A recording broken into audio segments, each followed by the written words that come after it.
Good evening, ladies and gentlemen. I hope you're all having a fantastic day. ESFL are back with another stacked event with the Mike's Live ESFL exhibition card. I know Mike would be smiling and happy that we could put this together for him, but we all hope you're still staying safe, washing your hands, and preparing yourself for this card we've got in store for you. I'm joined in the booth today by my man Kingsley. How are you doing, man? I'm doing great, Stan. I mean, it was a bit of a magic trick. Ed had to go away for a little bit, and then I Yeah. appeared.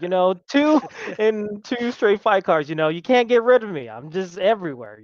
So I'm so excited to make this exhibitional fight card in tribute to Mike's Live. He was a valued member of the UFC 3 community, and I know this fight card's gonna be absolutely bonkers in his memory.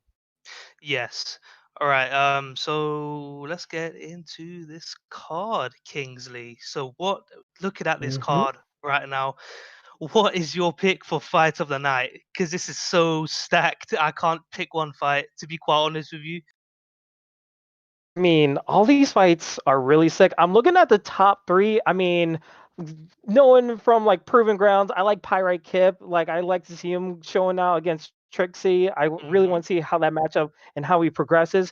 But again, I commentated this last main event when we had season 2 of the ESFL. I mean, the main event, Avita X, Dr. Jekyll, Mr. Hyde, the grappling master himself versus Papa Doc, two ESFL PS4 champions going again one more time. And like from that last fight, Avita X knocked him out. Let's see if history repeats or it changes. Nobody knows. This fight card's just super stacked, man. Definitely. Well, we've had news from the back that Styles is no longer competing, so it's going to be Priox versus Mad Dog, and we've also heard that it's going to be a 5-round fight. So let's prepare for that one. That's probably going to be my fight of the night to pick from. So that's this whole card's crazy. I'm just looking at it, and wow. Sick. So I think we should start getting into the first one. I think which is Hummer versus Flying Omaplata in the lightweight division. What's your fight? What's your thoughts on this one, Kingsley? I haven't really heard My of thoughts any on guys, so go on.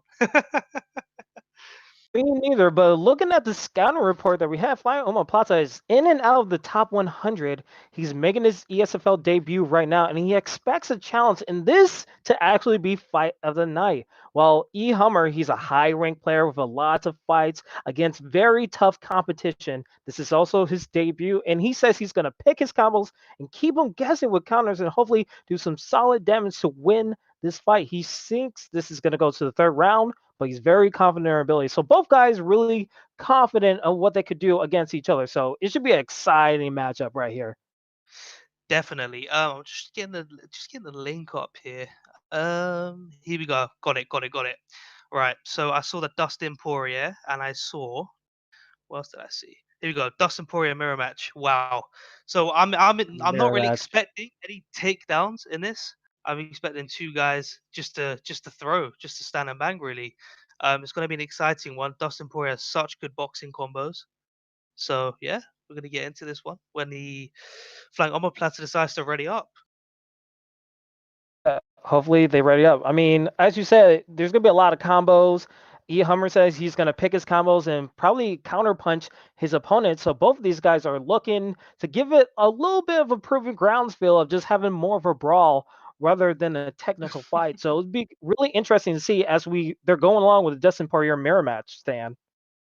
Yeah, so exactly what you said. I'm hopefully, these two guys right here can set the tone for the rest of the card tonight as we lead up into the UFC event later tonight. So I'm hoping this can set the tone, not just for this, but for the UFC card. But as we go in here, they're 0-0, so they haven't actually fought each other before. So this is going to be an exciting one. So we don't really know what's going to happen in this matchup. Hopefully, it's going to be an absolute banger of a fight. Hopefully, I'm excited to see what happens. I mean, when you see new blood and you see fresh new matchups, it's only going to surprise you, and like you have to expect fireworks when you're going to these kind of fights. Yeah, I think we also need to remember that Dustin Poirier does have a mean ground game. If it does somehow, some way hit the ground, and they're both southpaw as well, so it's going to be interesting to see how they approach this one. Maybe some leg kicks going to come out as a fight here. They're going to touch up the gloves, as we're going to see how this one unfolds. They're both kind of mean in the middle, working the jab to the face and to the body right now. I think, here we go, jabbing, pouring the pressure on early from E Hammer, Kingsley. You can see E Hammer is switching up the levels a little bit, trying to attack the body, but again, Flying Omaplata is trying to headhunt, trying to implement those combos, and he gets caught with a nice body kick and gets able to hit that counter. Yeah, I think Flying Omaplata is he's trying to end this fight, get out of here quickly, but E Hammer doing very well defending himself here. But Flying Omaplata needs to be careful with that stamina, as his stamina is starting to drain pretty quickly. But E Hammer needs to keep out of boxing range throwing those kicks. If he's going to throw those kicks, he needs to get some space. I think E Hammer will do. I think he'll do a great job putting the pressure on early, working his boxing. That seems to be what he wants to do with a nice rear elbow there, Kingsley. It's only a matter of time. I feel like E Hammer has to watch out every time he goes down to the body, because I feel like once his opponent realizes that, he's gonna try to implement some uppercuts and maybe attack the body with that uppercut. But a nice check with the legs, but he just heads out with an uppercut and a body kick right there, Stan. Yeah, so one thing that's going to be interesting in this matchup is that Poirier hasn't got the greatest chin health, but he's got a lot of power in his hands. So we're going to see if this is going to be the fact of the matter here, with them both meeting in the middle right now, throwing hooks at each other. This is definitely setting the tone right now. This is what I want to see, Kingsley. This is great fun for us to watch. What we want to straight. I mean, what we want to see is some Rock'em Sock'em Robots. Do you see the catching of the leg kicks? Just a nice front kick by Flying Omaplata. I hope he's going to do that a little bit more, but both health is getting lower and lower by the end of this first round. Yeah, E Hammer's really trying to work. Nice slip hook there. Nice forward slip hook. You don't really see many of those in the game anymore, but E Hammer's really trying to work his box. We've seen him throw that lead elbow quite a few times right now, but he gets a rock right now, Kingsley. And another rock! Oh my goodness, this is crazy. Back-to-back rocks. It seems like Omaplata was on the ropes, but then he finds a way to come back and get a huge rock for himself. He just needs to watch out for the hooks. It seems like he's just opening himself up with these trades, and Omaplata with a nice hook. A rock again, and now the body shots are coming away from Omaplata. That's knocked down, Stan. Jeez. This is crazy, but one thing I've noticed is that when Omaplata does get the rock, he is going to the body a little bit, which is smart, because we know that when you get rocked, you're going to cover up. So I think where Flying Omaplata is really loading up on these boxing combos, as he was doing right at the start of the round and leaning towards the end, he's applying on the pressure, he's going to lose that stamina. So go with another rock there, and he's knocked him down. It's going to finish. It's over. It's over, Kingsley. Wow. What a brilliant showing by Flying Omaplata. I mean, you saw him after he got rocked, he just turned on another gear and just hit, 4 straight rocks against his opponent, and he was attacking the body smartly to destroy that stamina, and the block gauge was low. I mean, what a great showing for Flying Omaplata. Great hook. Definitely. This is such a great knockout in the first round. As we were saying right at the start of the fight, Kingsley, I think Flying Omaplata, he needed somewhere to go. Quite clearly, he needed somewhere to be. He was coming out, piling on the pressure, being aggressive, and E Hammer wanted to take his time, wanted to drag the fight on to later rounds, but the stamina got neutral as Flying Omaplata got the rocks off quite a few times in that round. But kudos to both guys for coming in here, and hopefully we see them again in the ESFL, Kingsley. Absolutely. I mean, this is not the end. This is just the beginning. It's both their debuts, and they're the first fight of this exhibitional card. So a lot of eyes, a lot of jitters. Everyone knows how it is when you get into the ESFL. So learn from it, look from your previous fight, and then just move on to bigger and better things. But Stan, it looks like we're moving on to a next fight. Ooh. What's this next one here? Chicago Goat Meat versus Romero, 420 in the welterweight division. Here we go. Let me get this one up. So what are your thoughts? Do you know any of these guys here, Kingsley? Not that I know of. Both of these guys. First of all, Chicago Goat Meat, what a name. I mean, just to call yourself that and just say I'm gonna go in the ESFL, just put my name out there. I like it. Well, it seems like Chicago Goat Meat is more of a grappler. He's right off of the back, looks for takedowns, formerly known as a clinch grappler from the top 100 ranked leaderboards. This is his debut, and he's known as a slow starter, but he looks to take control of the action when the odds are stacked against him. So he's more of a counter grappler. And Romero 420, he's a vet. He's 7-6 in the ESFL. He won his last fight via KO. So it's a fighter versus grappler, which we all know, Stan, is an intriguing matchup when it goes to these fights. Yes, it definitely is. But we're gonna see. This is an yes. Someone's picked Masvidal, someone's picked Usman, so this is gonna be perhaps a fight in the future in the UFC. This is a fight that a lot of people want to see, but perhaps. But this is going to be an interesting one. As you were saying, it's striker versus grappler. These are the ones that interest me the most because I do like my brawls. I do like my technical fights. But can the striker stop the takedowns, and can the grappler set his takedowns up to get the striker to the ground and do some work? But we're going to find out, Kingsley. We're going to find out. We're absolutely going to find out. I mean, usually I'm more of a counter puncher, and when I see a guy who's like more of a grappler, I just have like nightmare sweats because I don't know what I can possibly do against a grappler if it goes to the ground. So hopefully he has that takedown defense ready to go. But with these two fighters that they selected, they're absolutely going to go with their game plan. But Usman, he has a little bit of power with himself, so he can able to survive in striking. So it's going to be really interesting, Stan. Yeah, Usman definitely has some power in his hands. And one thing that I do appreciate is when I see a grappler not just spamming takedowns, hoping for the takedown, but a grappler that can set his stuff up, can not just drive into the cage, but maybe some slip straight double legs, using the leg kicks, getting the. This is, well, Kingsley. Yeah, I mean, Chicago Goat Meat in the blue gloves, Romero in the red gloves. You see a grappler versus striker, and you have to think it's only going to be a matter of time before Chicago Goat Meat goes for a clinch or a takedown. How long do you think it's going to take him to even get to that point? Well, I'm hoping that this Usman has some sort of game plan to maybe get it to the ground, because every round, every fight starts on the feet. But I think it's going to be. I think I'm a little bit behind, but I'm gonna come to what I see here, Kingsley. But I think we're gonna. Here we go. We're in the clinch now. Can he get the double underhooks? He's in a tie clinch right now. Let's hope he can get a rock, maybe a spear double leg. I think that's what he's gone for. Yes, he has, Kingsley.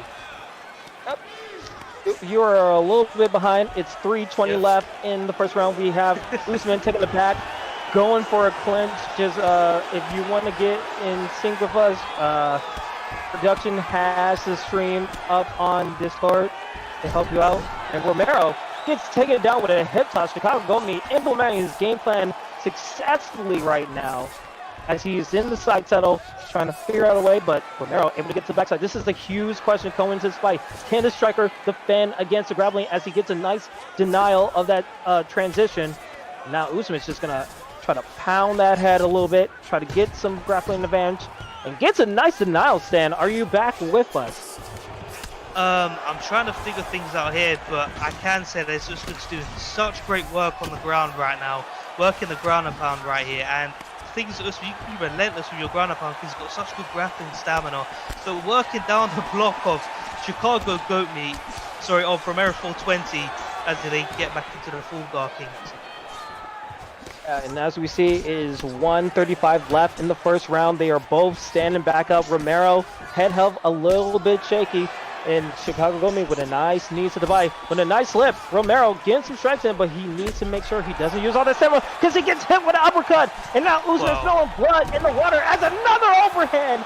And the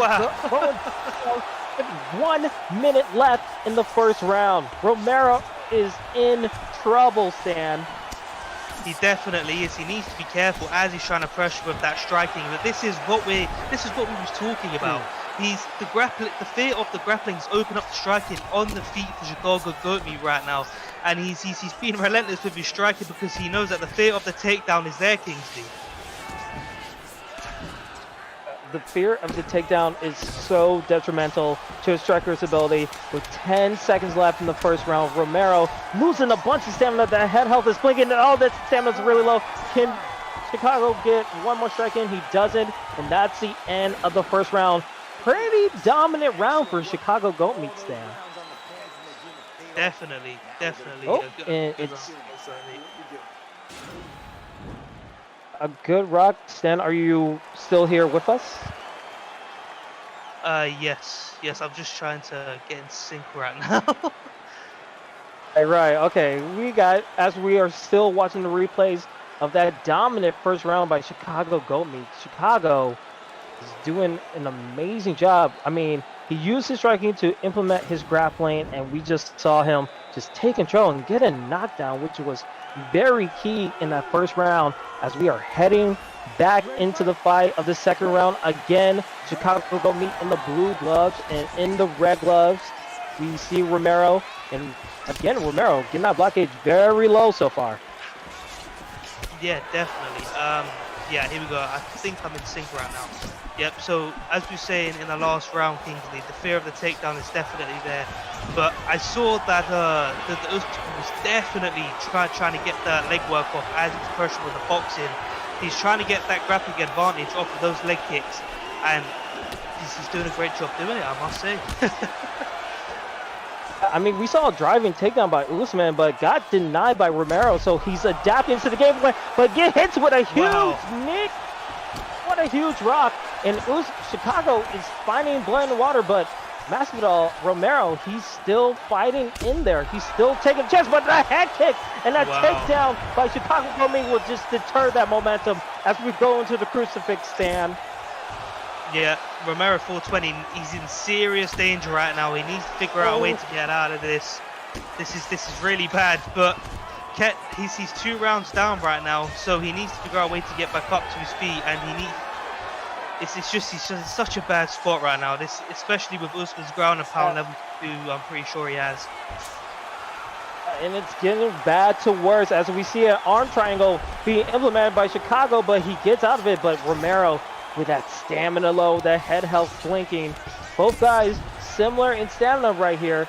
But again, Chicago just able to implement his strategy, get denials. And this is the striker's worst nightmare, Stan. Definitely, and the question coming into this fight, Kingsley, was that can he stop the takedowns? Can the grappler set his takedowns up?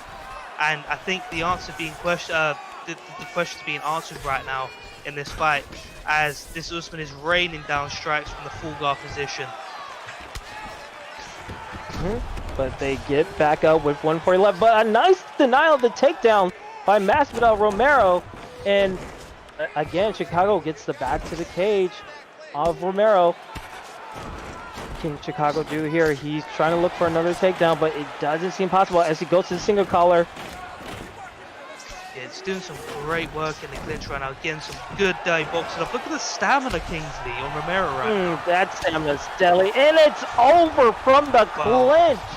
Wow. Oh my goodness. To stop the fight, because Chicago just put that work in the clinch and the ground game, and he gets the victory. Wow. What? I think that's like the first time we've seen someone end a fight from the clinch in the ESFL, Kingsley. I know I haven't seen that before, so I don't know if you have. No, I've never seen that before. I'm shocked that this is our first time ever seeing it in ESFL. I have never seen a clinch finish from the back. That's absolutely crazy.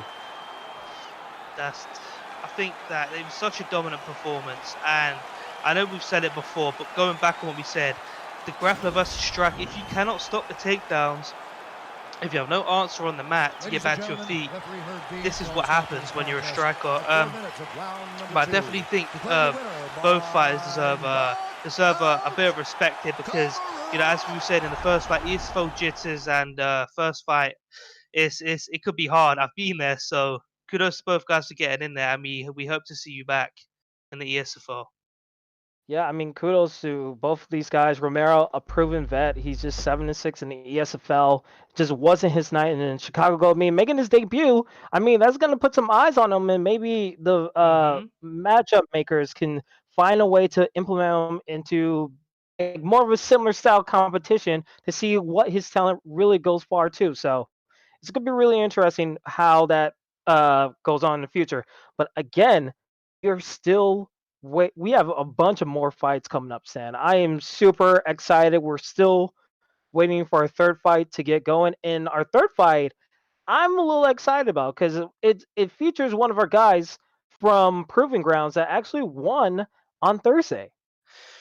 Yeah, so I'm looking at the fight card right now, and we've got Spill Actions versus Wordlife 4D representing the 4D team, and it's in the lightweight division. And going back on Spill Actions, he won on the proving ground. So we're gonna see if he's had his promotion up to the Saturday cards, and let's see if he could pull something spectacular off here against Wordlife, who's an established fighter in the 4D team, Kingsley.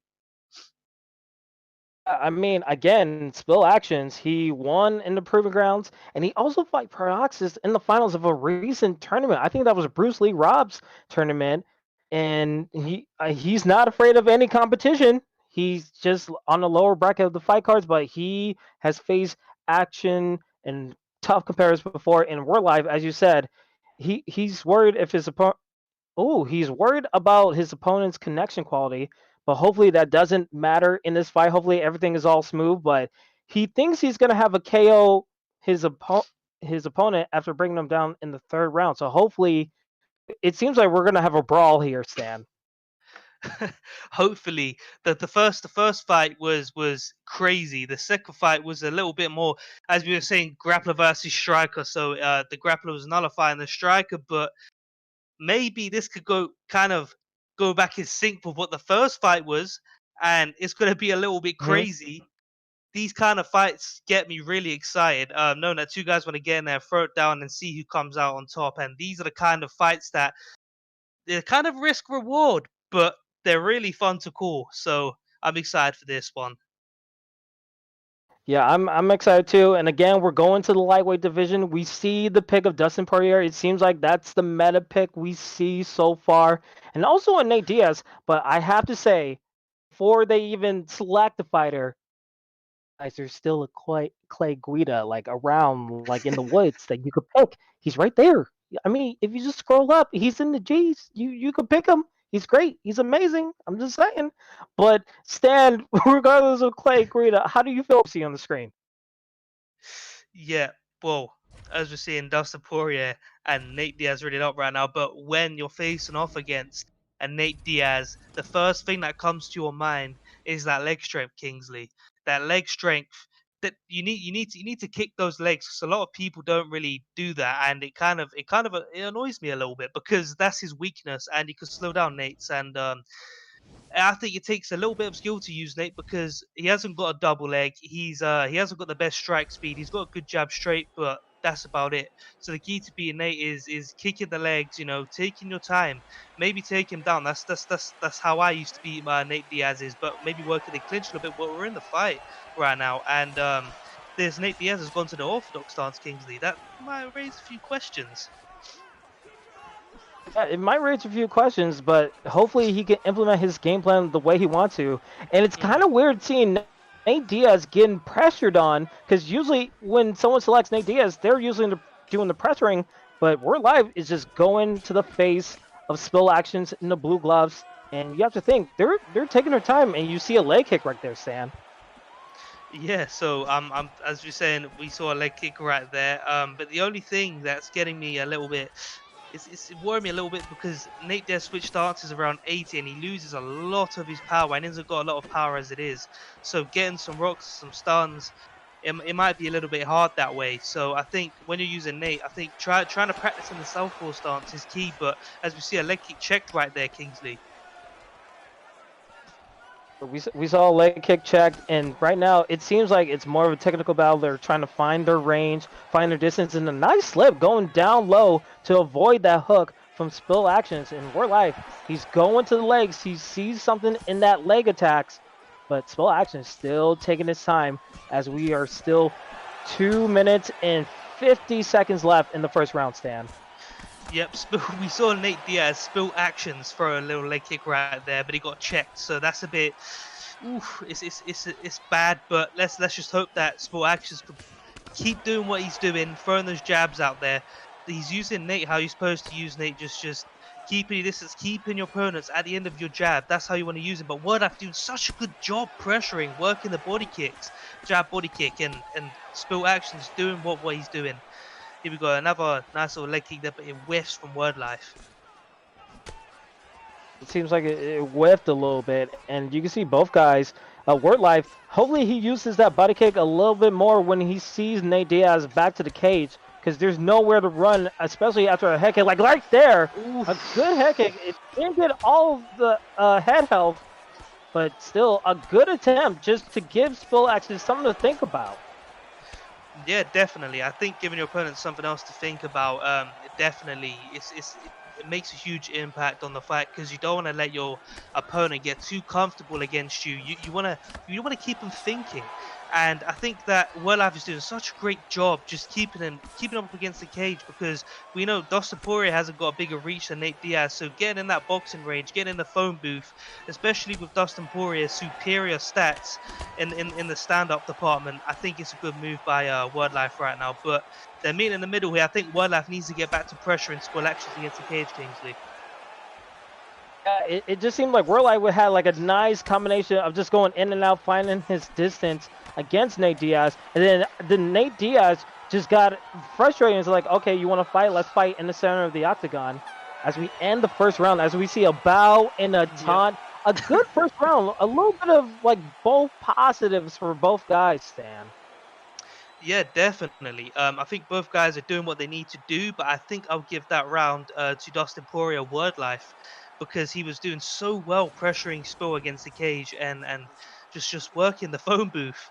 And that's what you need to do, just getting in and out, as you were saying, Kingsley. But here we go, round 2 in this fight right now. They're going to touch up the gloves, and we see Word Life going straight to walking him down again. And let's see, here we go, front kicks from Spill. I think that's going to be key, just keeping Word Life out of the phone booth, keeping away, not letting him pressure, and just working the jabs and the body front kicks, Kingsley. Yeah, but he has to be careful of throwing those body kicks without anything. He might get caught with a nice combo. And again, Word Life just working with the leg kicks and gets a nice combination. Trying to go for the front kick, and a lot of health is lost from Spill Action Stand. Yeah, this is getting crazy now. I think they both fought each other out. Now they're gonna start. They're gonna start doing what the game plan was. I think here we go. Nice little combination there by Spill Actions in the middle. See, this is what happens. Wildlife needs to put his foot down on the pedal and he needs to pressure again. He needs to get him up against the cage because this is what the danger is when you're letting Nate Diaz keep his distance, working his jab. Here we go. He's pressuring him again. This is where Wordlife is gonna have a lot of success, but Spill doing great job launching and getting out of the cage right there, Kingsley. It seems like he's avoiding more of the shots than he did in the first round. And Word Life has to find a way. But we see our first takedown attempt and gets reversed. And we see Word Life gets side control, but he stands back up, Stan. Yep, they stood back up, but nice judo counter there by Wordlife. He's got a nice leg kick again. See, this is why I like watching a Wordlife fight a lot because he knows what he needs to do. He knows his opponent's weaknesses. He studies that. He knows what Nate Diaz's weaknesses. He's trying to exploit that. He's trying to say, you know what, I'm gonna kick his legs off, keep him against the cage, limit his movement, and make sure he doesn't get the distance on me. Make sure he does it again. It seems like Spill Axis is trying to set up that uppercut, trying to see if he could catch Word Life on, like, just sleeping on the job. Ooh. As he tried to land a head kick there, but again, Word Life, you see a little bit of blood on the right side, and a nice uppercut by Spill Axis. He's still coming to life, and it seems like he's getting the better of these attacking. Yeah, I think Spill's definitely doing it, but he gets rocked there though, Kingsley, and he gets knocked out. The fight might be over right now. Oh my goodness! It's over, Kingsley. Wow! Unbelievable scenes. Wow, we man. saw Spill Actions try to set up that uppercut the whole fight, and that was to his dismay as he was doomed by doing the same move. Went down, gets hit with an uppercut. World Live gets a victory. What a fight and what a technical spectacle by that Dustin Poirier right there, Stan. Yeah, Wordlife doing exactly what he needed to do and executed it to perfection. Kept the pressure on, utilized the leg kicks.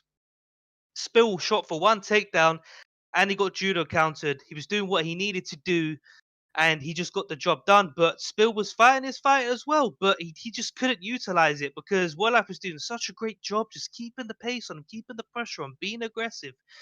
But kudos to both guys, Kingsley, because that was such a great fight. Such a great fight.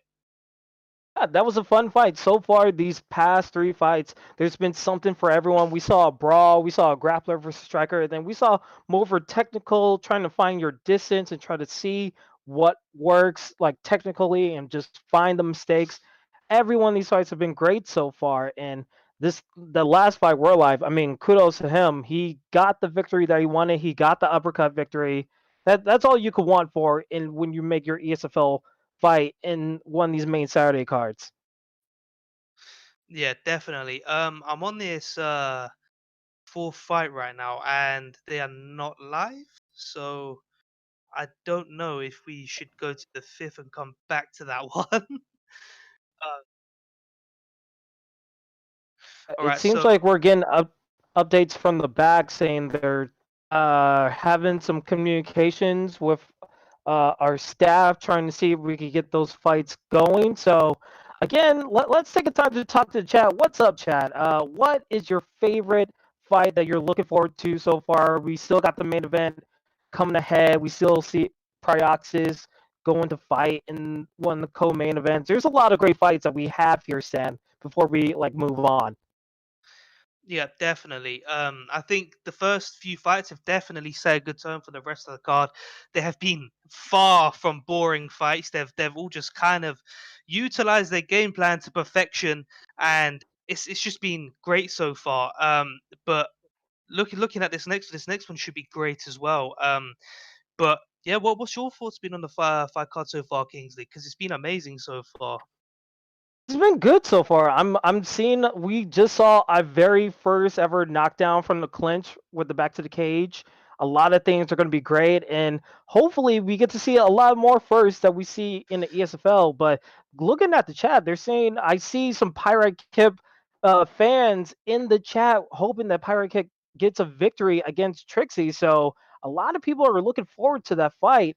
Speaking of fights, it seems like we are close to getting our next fight going, Stan. Yeah, I'm on the stream right now, and I'm seeing Nick Diaz picked by Cowling, and I'm seeing CSU Humble Beast hovering over Demian Maya. We don't see Demian Maya every day in the ESFO, Kingsley. We usually don't see a Damian Maya. It's usually Nick Diaz. You see a Taiwan Woodley. You see Mm, GSP. The fact that he's going with Damian Maya, it looks like he's gonna go looking to get this fight to the ground. Oh, we see yeah, a different pick possibly for Kelleran. I think that's how you pronounce his name. I yeah, apologize if I butcher your name. It's the eye is throwing me off. Okay, it's too early for this. yeah. Nick Diaz and Jorge Masvidal pick, not going with the Damian Maya. Do you agree with that strategy? Oh well, I think that Jorge Masvidal is definitely slept on a lot in this game. I do think he's a great pick, but picking Demi Maia against Nick Diaz isn't. I I respect the decision to change the fight right there, because that would have been a quite a bad matchup for him. But here we go, Jorge Masvidal versus Nick Diaz. This is gonna be well, the what I'm getting from this matchup right now is that both might meet in the middle and just throw down Kingsley. So hopefully we get to see a bit of that with the picks. I mean, I'm hoping for flying knees. I want to see overhands. I just want to see just nonstop brawling. That's all I want. That's all the people want. We just want to see someone bleed and get knocked the heck out. That's all we're. That's why. That's the reason why we're here, guys. It's just pure old fashioned, just fighting. All that Yeah, technical stuff. Yeah. yeah. Forget that technical stuff. This is the real man stuff. This is the real thing, the real deal. Ah. Here we go. So Oh, we're getting into the fight right now. They haven't fought each other, Kingsley. So this is gonna be one where you just have to wonder who's gonna utilize the game plan more, because we couldn't get anything off the track record there. Here we go. So we know that Nick Diaz is a bit taller, has a longer reach. With Nick Diaz, well, most Nick Diaz like to work the body a lot. He's got that body snatcher perk, which is about level 4, I believe. So we're gonna see Nick Diaz mm. go to utilize those body punches and see if Masvidal can just sprint out into the octagon off the bat and throw a flying knee. Yeah, but it's always a chess game when you know your character selections, and you're like, okay, this guy has Spice Snatcher level 4. I need to watch out for that. So it always becomes a chess game when it comes to these fights, just right before the actual fight gets started. So I'm excited to see, because it's been a trend so far in our previous last 3 fights that none of these guys have faced each other before. So you never know. Maybe they'll change their strategy on the fly. Who's going to be able to adapt? Who's just going to stick to the pattern? There's a lot of factors and when you go into your first fight, especially under the ESFL umbrella.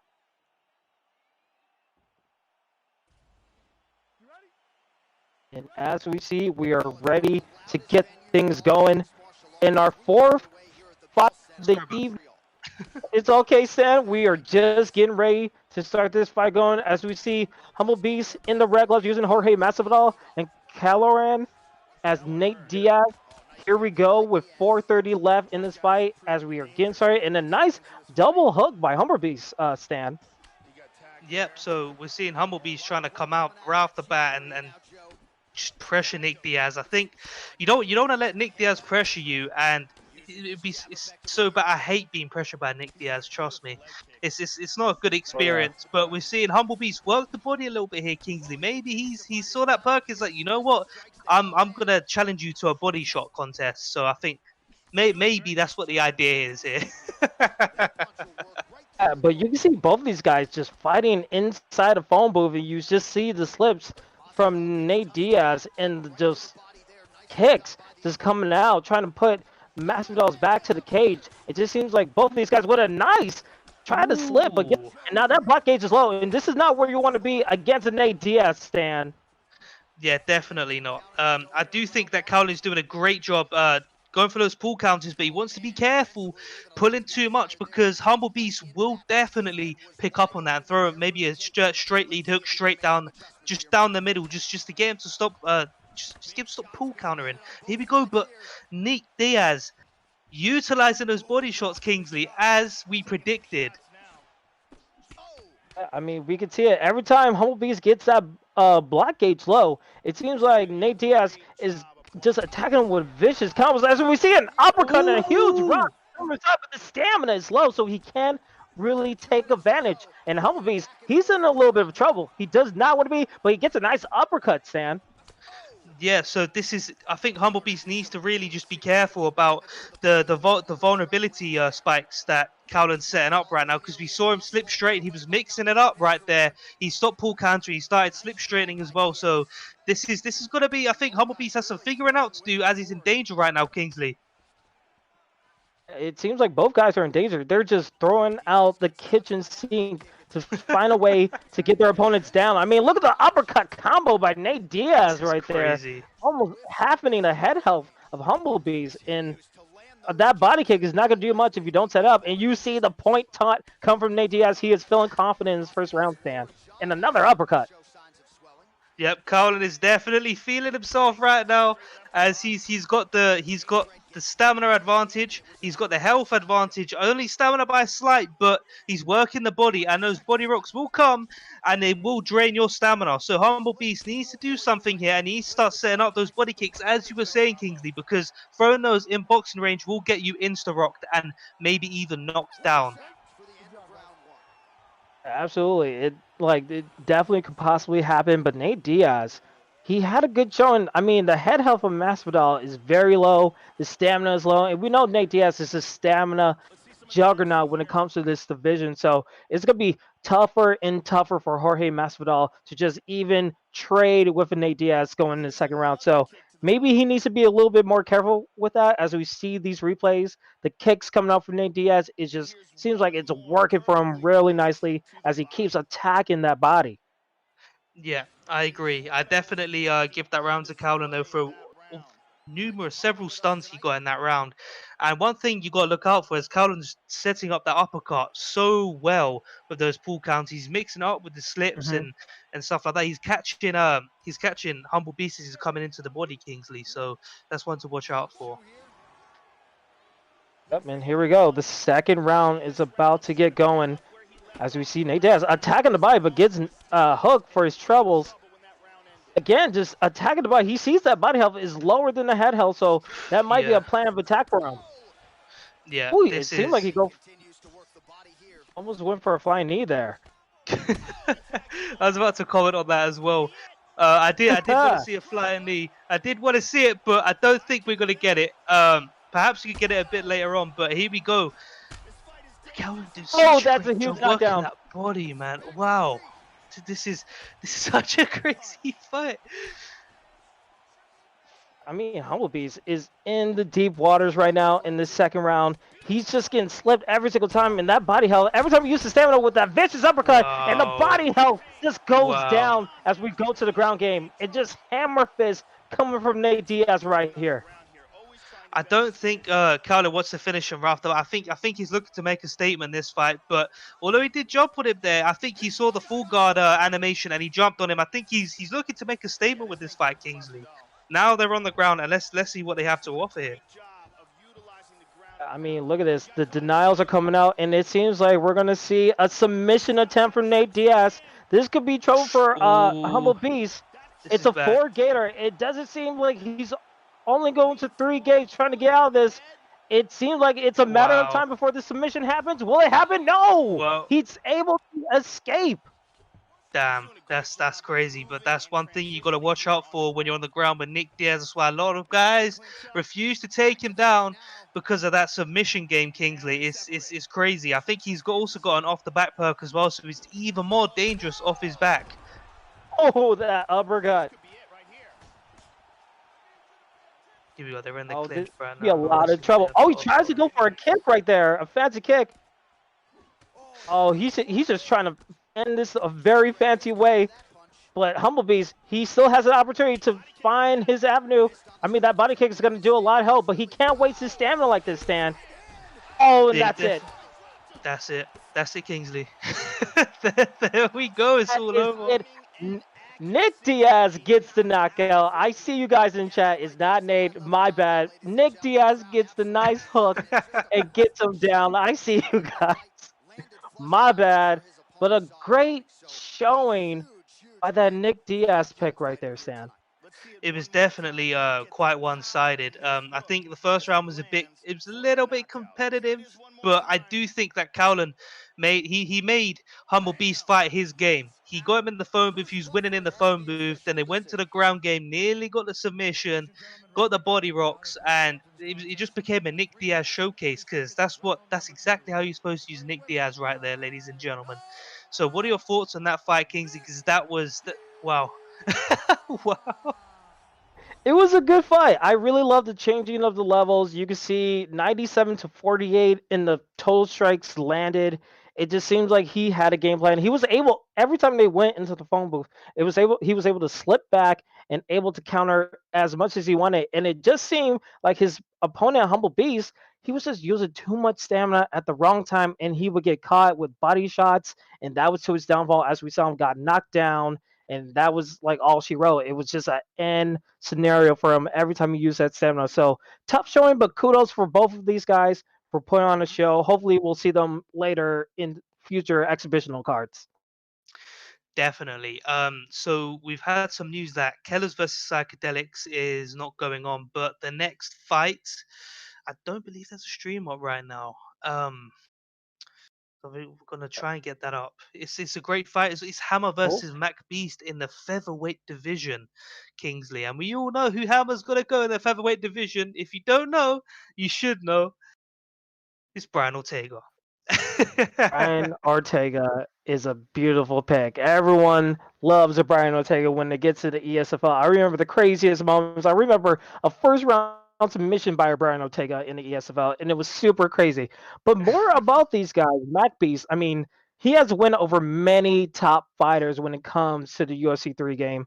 But he's coming off a loss in his last ESFL fight. So hopefully he could bounce back up, and he predicts a win via KO. So he's gonna be a striker. He's going to pressure his opponent and try to find that KO very early. But with Hammer, what can you say? He's top 20 in ranked. He's top 5 in the ESFL, and he has a quote saying he's the most underrated ground game in the entire ESFL. So this might be a striker versus grappler scenario right here when we see this fight matchup, Stan. Definitely. Hammer's he's a great grappler. He's got very good submissions, and he picks Brian Ortega to complement that even more. So he knows when he gets a submission locked in, it's a high possibility it's gonna be over. But I'm having trouble getting the. Have you got the stream up, Kingsley? Because I Yep, we let's have the stream up. It's in the Discord on our live in the booth. If you want to check that out, it might be yep, in one of the stream links. Hopefully, our guys in the back can help you out with that. yep, It's definitely. Okay, nice. Okay, so streams up. stream is up, and we see Hammer versus Mac Beeson. It's sick techniques. I can only assume is Hammer, and again the Brian Ortega pick against a Max Holloway pick. How do you feel about that Max Holloway pick, Stan? I do think that Max Holloway is a good pick against Brian Ortega because you can just pressure Brian Ortega and just work him against the cage, especially with Max Holloway's high striking stamina stat, and he's got such a good jab straight animation. He's so good. He's just lanky. He's got long arms. He's tall. He's just so good on the feet. Especially if you're fighting a Brian Ortega because it makes it harder to get into the clinch distance. But we're gonna see if Brian Ortega can or Hammer can somehow find a way to get it to the mat and use Brian Ortega's slick jiu-jitsu ground game and end the fight. Hopefully he has a way to implement that game plan. It's only going to be a matter of time before he tries to land the massive takedown or massive clinch to get his opponent uncomfortable. But again, MacBees, we don't know much about what he could possibly do when he faces Hammer. So hopefully he learned a lot about his opponent, and maybe hopefully he has a defense and a takedown defensibility where he could keep this fight standing up. Definitely. I like Hammer's clinch work. Hammer's clinch work is definitely up there with some of the best. So we're gonna look to see if you could utilize that. I mean, you're not picking Brian Ortega to stand and strike with people, are you? You're looking to get it into the grappling department, get him to the ground, sink it a submission, and end it as quick as you can, especially when you find a Max Holloway. Because if that Max Holloway gets up, it's bad news. But we're heading into the first round here as they touch it up. Hammer's already pressuring with the jab. They're kind of meeting in the middle. I do think Hammer's going to try and get the pressure up a little bit here, Kingsley, and get it to the ground early in the fight. It seems like Hammer is just going to try to find his way into the ground game, just keep on striking against MacBeaston for a little bit. It seemed like he tried to fake that takedown attempt, but now he's staying in the striking game. He goes for a takedown, but gets denied by MacBeaston. MacBeaston finally wins the first battle of the takedown wars from Hammer. Yeah, so he gets the takedown denial, as you were saying, Kingsley. But one thing that I noticed about Hammer is that when he was on the feet, he's trying to utilize the jab body front kick to get the distance, trying to get the pressure on, get him against the cage, work the tie clinch, get the clinch. But he's not utilizing it too great. He needs to get some distance to use that because if you use that in punching range, and especially when your opponent's throwing it mid combo. But that was a nice little slip right there, I have to say, by Hammer. Maybe I think Hammer needs to utilize some leg kicks, get the GA, and get it to the mat that way. Because hit stun takedowns, he's not a noob with. He knows how to utilize that, and I do believe he will. Yeah, and as we see, another Here we great go. takedown going to half guard for Hammer. And now Hammer, he's in this world. He wanted to be in this position. Hopefully, he could find a way to get some damage done because it's not only that you could get the takedown in the judge's eyes, you need to put on some damage as we are approaching the top mount right here. All right, this is bad. I think Hammer's waiting on a denial. He's gonna wait. Oh, Nope, he's got straight for the armbar. And Kingsley, if Hammer even fails this submission attempt and it goes to the third bar, he ends up in Brian Ortega's guard. And we see that right now. We're gonna see if he can sink that triangle choke in, get the 2 gate, and end the fight. Here we go. On about Hammer's got a great rubber guard. We need to watch out for this one here, Kingsley. he absolutely needs to watch out. You don't want to be with Hammer when it comes to the ground game. Mac Beeson still doing a good job trying to find his way to get out of this position. But right now, Hammer, he's still in this world. He lets in the top mount, but he transitions back into the half guard, and we see a little bit of hopefully the connection is good Ooh, on that part. this is bad. And He's we are in Brad back. Ortega's rubber guard again. But yeah, I do agree. I think I see a bit of a connection issue here. It was a bit of a connection issue, but we are back. It's only 45 seconds left in the first round of our fight right here. And hopefully, Hammer is looking for that rubber guard, but he gets posture up. Mac Beasley, he could do some punches, and that's a nice body shot if he could Ooh, continue possibly take this round because there hasn't been much striking in this ground game. But that rubber guard and those elbows are just going to do some damage right there as we are approaching the final seconds of the first round. And it seems like we are going to the second round. Sam, what are your thoughts of that first round right there? I think that was definitely a good round by both, but it's a tough round. I don't know who to give it to because even though Hammer did get the submission, he did get it to the ground right at the beginning of the round. Mac Beeson did utilize the strike, it denied a takedown also, so it's a bit of a close round. But Hammer did utilize the rubber guard, get some damage off. But let's see if we continue to do so in the second round, Kingsley. Hopefully, we could see a little bit more adaptability. Mac Beason did have some Hmm. replays on that first round with some nice uppercuts. If he could just keep it standing up, it seems like this could be his fight. But Hammer, he's not going to go down without fight. He's going to keep going at that grappling game and try to find a way to get those submissions.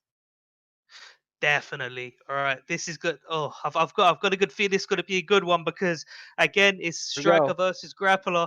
Here we go, second round, Kingsley. They touch up the gloves and Hammer pressuring already with the jabs. I think we're going to see a jab body front kick soon, and we're going to see Hammer try to pile on the pressure and get it to the mat as soon as he can again.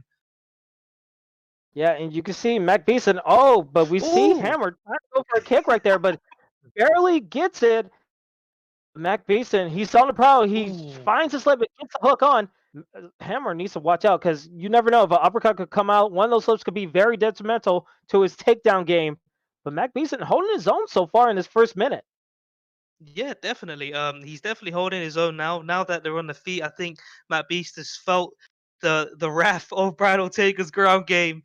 I think he's gonna look to keep it on the feet a little bit Oh, try to harder go now. for an Let's ankle pick.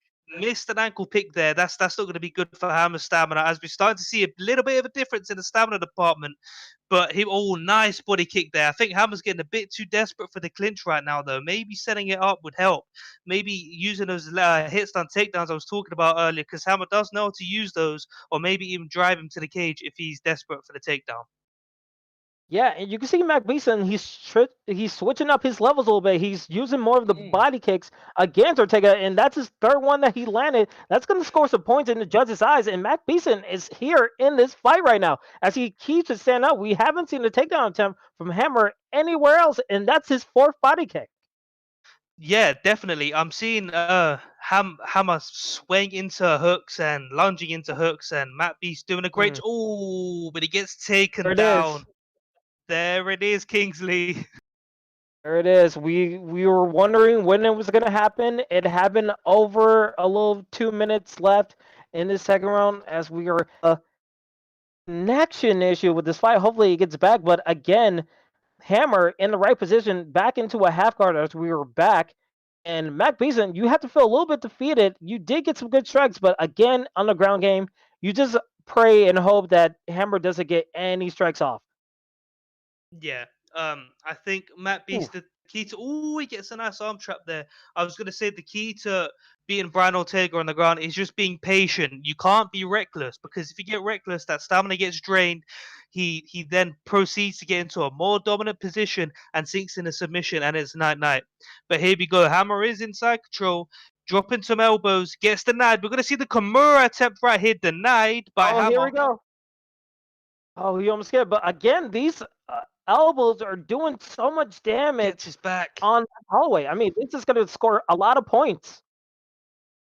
Definitely, he's raining down the punches as there's more connection issues. Hopefully, they get fixed. But here we go. Max Holloway back into the half guard position, denies the top mount. Here we go. Gets Hammers back. Let's see if he stands up here. Hopefully, he can get a stand up. Oh, and He it decides seems to like go to Max. top mount, Kingsley. This is very interesting. I mean, we were able to see him in that second round.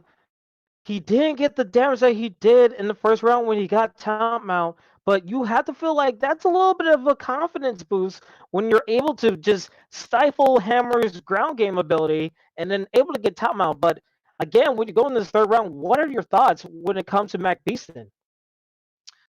I do think Matt Beaston did a great job in that second round, just nullifying Hammer's ground game and just completely just not letting him do what he wants to do. He did a better job that round than in the first round, and I do think that second round will go to Matt Beaston as he kept on the feet, got his strikes off. But anyway, here we go. They touch up in the third round here.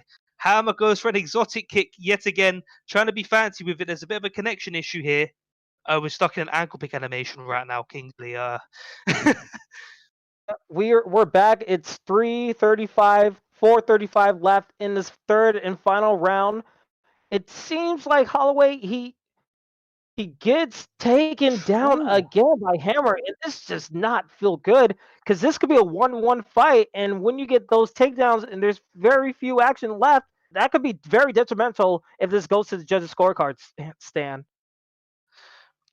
Definitely. I do think Matt Beaston needs to keep it on the. He needs to get back to the V as quick as he can here, because those first two rounds could have went to anyone. Even though I do think Matt Beaston took the second, the first round is definitely up for grabs. And if Hammer could keep it on the ground here, just ride out the round, this could be bad for Matt Beaston. And here we go, another top mount position, but Hammer able to get to the half guard. And you have to think if Max Holloway is able to get any type of striking from a posture out position, he might be able to steal this round. But again, Hammer, you got to watch out for the hammer guard right here as we are less than 3 minutes left in this third and final round. Hammer, this has been a very technical battle that we've seen so far here, Stan. Yeah, so we're gonna see if Hammer could utilize the Brian Ortega guard right here. I know we like to go to the rubber guard a lot, but I do think because the first round could have went to anyone, the second round I think it went to Matt Beast. I think he should try and finish his fight if he can. And he's in his guard right now. I do think he needs to get some GA. He needs to get the triangle off, but they're proceeding to half guard now, back into full guard. Kingsley. As we are Ooh, still dealing with the connection issues, we are 209 left in the fight. Hopefully, the rubber guard, we see Hammer in a rubber guard, but he gets back to a full mount. And we see a half guard position for Mac Beeson. Mac Beeson, he's getting hit a lot, and I feel like he needs to posture up and get some damage on. I mean, getting the grappling advantage will be nice, and being a side control can really help as he gets a denial, and that body hit can work. But damn. again, back into the half guard. This is crazy. I think Matt Beason is actually doing a great job on top here.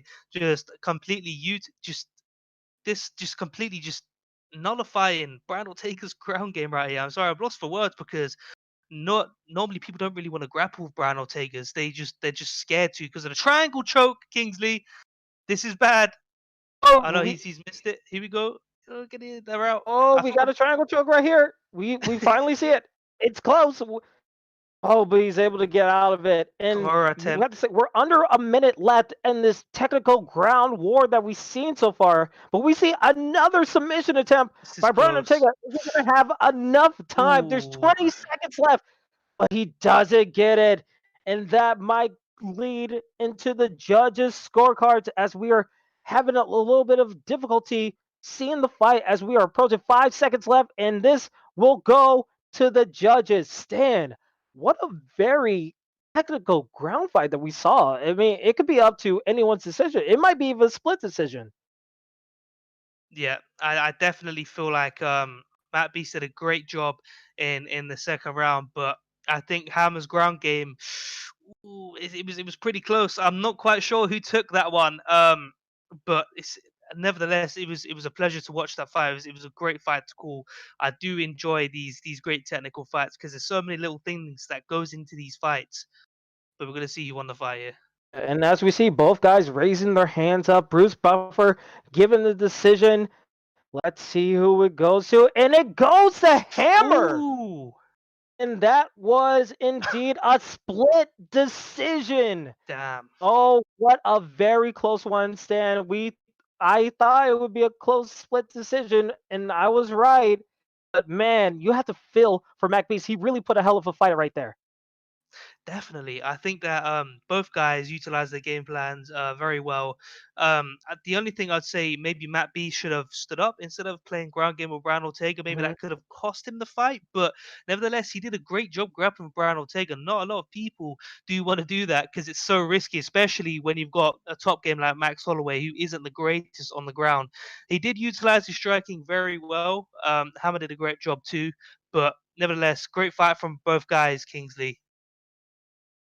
Very excellent by both guys. I mean, we're definitely gonna. I would love to see that fight again since it was so close. But speaking of close fights, we have our next matchup, Stan, and this one Ooh. is sure to be a barn burner because a lot of we know these guys really well. Damn, this Chur and Dana are both my boys. I've heard that they're both going to be using Gokansaki here, so let's see if they go ahead and do it. I'm hoping they do, and if they do, I'm looking to see some of those crazy Saki combos from El Dino, and maybe some leg kicks getting thrown around Kingsley. This is going to be an absolute banger of a fight right here. I mean, it's gonna be a heck of a fight. But I gotta put you in the chat on the spot. Who do you think is gonna win? I know they're both your boys, but you gotta make a decision right now. Who do you have in this fight? I heard that they're both going to be striking, and I know Chur's such a great grappler. I know if he was grappling as well and not just striking, I would definitely consider Chernus, but striking is Dino's bread and butter, so I'd probably have to go with Dino. No disrespect, Chur. I hope I didn't hurt your feelings, but let's see if Chur can pull it out. Let's see if we can pull it off, the strike against El Dino as we get into this fight. Shogun Hua versus Gokan Saki. This is a crazy matchup, Kingsley. It's gonna be a crazy matchup. Since you're going with Dino, I'll go with Chur to make it evened out. But chat, I want to hear what you guys think. If you have Chur, put 1 in the chat. If you have Dino, put 2 in the chat. We want to hear what you guys think as we start the first round of this incredible matchup. Damn, they're both coming out right now. It's so intense. It's so intense. But I'm expected to see some crazy combos by old Dino right here. Let's see if Chur can pull the up. Ooh, you can see that combo right there from Dino with a nice body shot and then a leg kick to finish it off. It seems like both guys are fighting in the phone booth, as you said, Stan. And these guys, man, a head kick right there, trying to go for a slip and an uppercut. These guys are just straight up brawling right now. And it seems like we are still, hopefully, we can stand back. It seems like he disconnected for a bit. But again, this fight is still going. I think I hear you, Stan, but this fight is really crazy. We're seeing uppercuts, we're seeing overhands, a lot of technical striking are thrown out the window as we see a quick rock by Dino. Dino gets the knockdown, and that's very huge for Dino. Dino pulling ahead with that vicious knockdown as we're still trying to get Stan back in the booth, and just beautiful combos that we've seen so far. Chur using a lot of that stamina, just pressuring forward with less than 3 minutes in the first round, and it's just been a non-stop sprint so far that we've seen in this fight, and a nice leg kick by Dino. But follow up by the body kick by Chur. Both of these guys fighting in the phone booth. Uppercuts are being laid, and that head health from Saki, he needs to watch out. He did get the knockdown, so he's feeling comfortable, but he gets a massive uppercut, and again, Chur on the back foot again.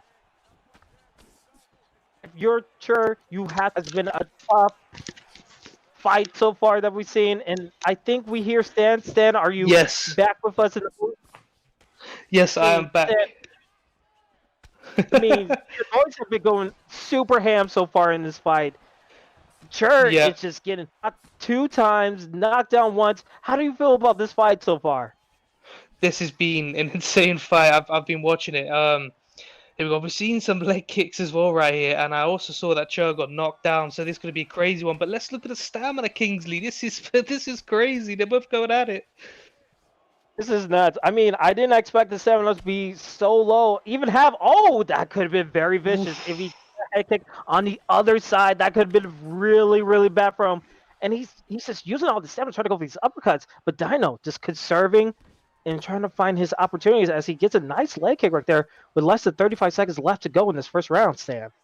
But this is kind of what I was thinking was going to happen because Dana's so good and Saki's like one of his main guys and striking's his bread and butter, as I was saying before. It's just crazy, but he's mixing up very well. Body head, body leg kick. It's just nuts, man. And look at the stamina getting zapped, and the second round ends. Kingsley, what's your thoughts on this fight? It's been so crazy. I mean, buckle your seatbelts. We're in for one heck of a ride. I mean, both of these guys really want to put it on the show. We just seen two knockdowns. We saw no, excuse me, two rocks, one knockdown as we were going to the second round. I feel like if I'm sure, I just conserve your stamina a little bit. Don't go too crazy, and maybe you can find an opportunity to open up Dino a little bit. But it just seems like Dino has a game plan, and he's just using it to fruition. Yeah, definitely. So we're seeing Cho coming out right now, being a little bit more aggressive, but Dino rocks him right there. Crazy head kick, but he started to put the pressure. Nice slip by Cho to avoid getting knocked down. And we see Cho still throwing. He's got the heart, man. This one thing I always respect about Cho. He's got the heart to keep carrying on. But Dino is just he start. Oh, nice side step, a nice body kick, Kingsley. Oh boy! Oh, he's the takedown. We get the takedowns. Cherwood said, I had enough of you taking advantage of these mistakes I'm pulling, and I'm just going to take you down, and I'm going to bring you to my world. Because right now, it seems like Dino had the advantage in the striking game. So if Cher could make it back up and win this round via the ground, I mean, he's in a nice position in his side control, but we're here in the sprawl. Hopefully, he can find a way to go to the specify and deny a transition, which he did right there. It seems like Cher, this is his wheelhouse right here.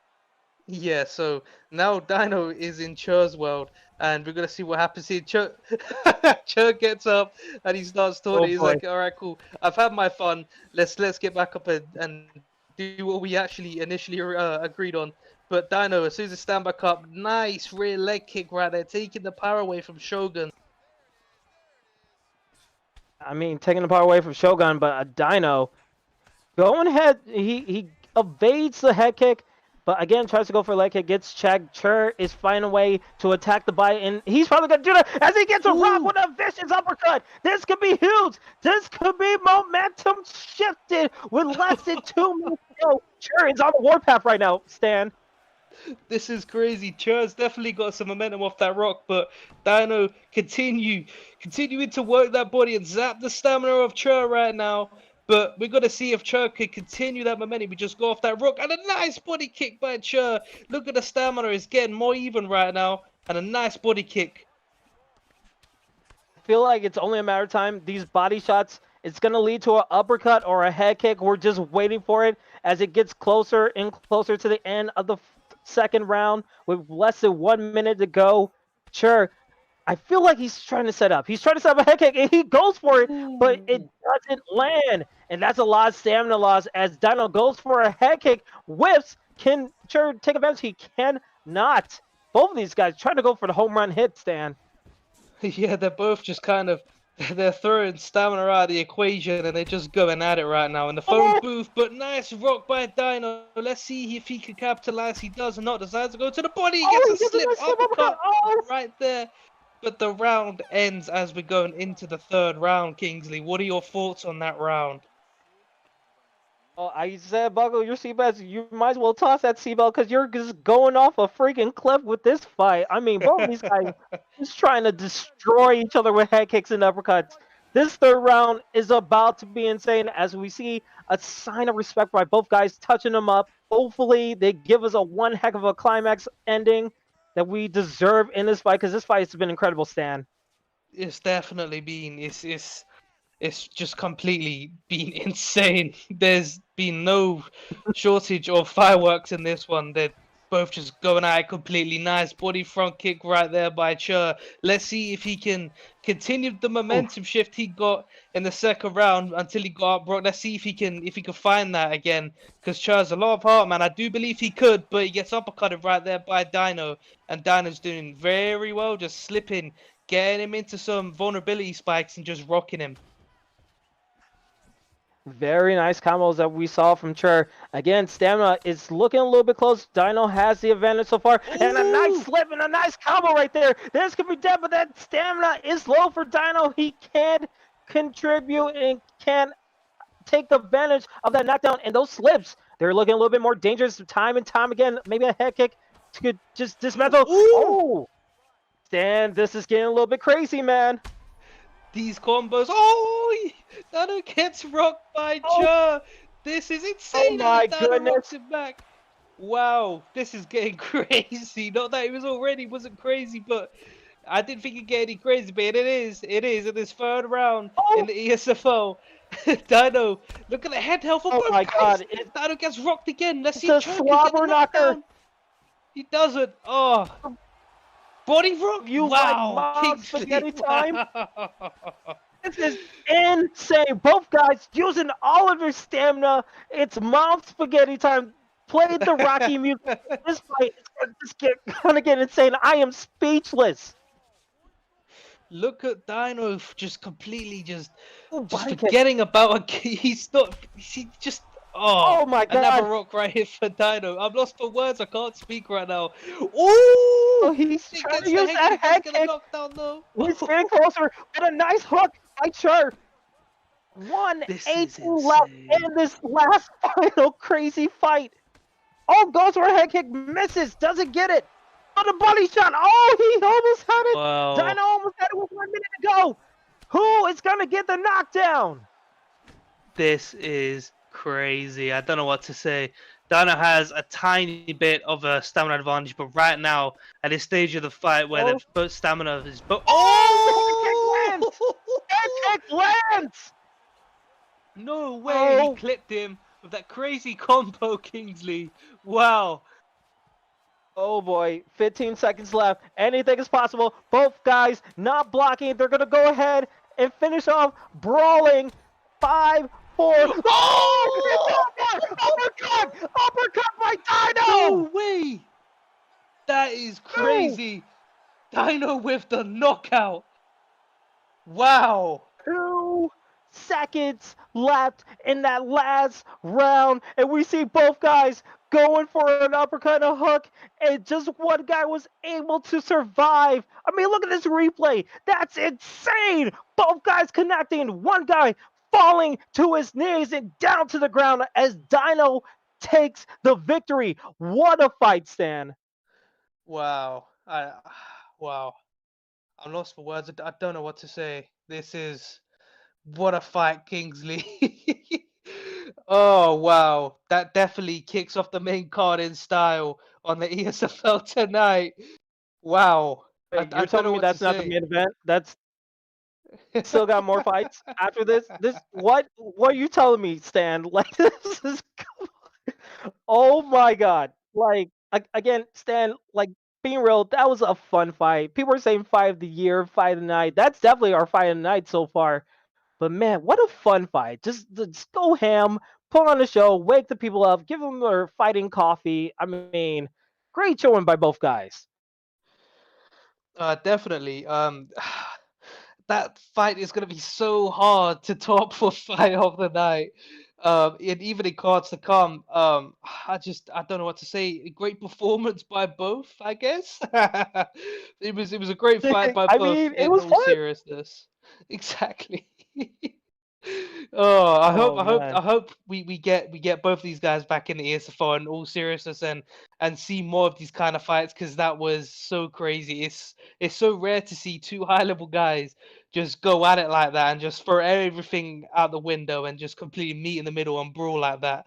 So respect to both guys for that. But wow, Kingsley. Wow. Yeah, I mean, it's a lot to move on, but we have to as we are on to our next fight in the main card. We are seeing, actually, I'm really excited for this fight coming off of that fight because Combat Leader fought on the Proving Grounds card that I commented, and he looked really good. And he's going against Luxie, who is making his ESFL debut, and he's been ranked in the top 60. And he wants to use his grappling, so we're going to see another grappling fighter, but it's willing to strike, so he's trying to be well-rounded. and he's ready for his opponent to use Jacare. So combat leader, if he uses Jacare, he might be in for a huge game plan stand. Definitely. One underrated pick in the middleweight division is definitely George St. Pierre. He's such a great pick, especially because in the middleweight division he gets a power buff up to 91 from an 89 in the welterweight division. And Jacare's chin isn't the greatest. Maybe that could be what Luxi was going for. Maybe the striking advantage, and GSP's got such great clinch, such great ground. It's going to be a great fight no matter where the fight goes, Kingsley. What are your predictions for this one? Oh man, I want to go with combat leader because I proving grounds represent, but like, look, see, he Ooh. said he studied the tape. He saw he was going to use Jacare Souza, and he was like, you know what? I have a counter for that. We use a George St. Pierre, and let's see how it goes. So my heart says combat later, but look, see, who knows as we are starting this first round right now. Yeah, so we saw on the track record right there that combat leader is 1-0 up on Lusky right there. Maybe that could be what Lusky was getting his game plan from. Maybe he knows what he did wrong in that fight, and he's looking to correct it this time, and he's looking to implement that game plan. So right now they're both just going out there. Combat leader's looking to work the body with those body shots, Kingsley, those lead body hooks, and he goes for body kicks right there, doubling up on that body kick, Kingsley.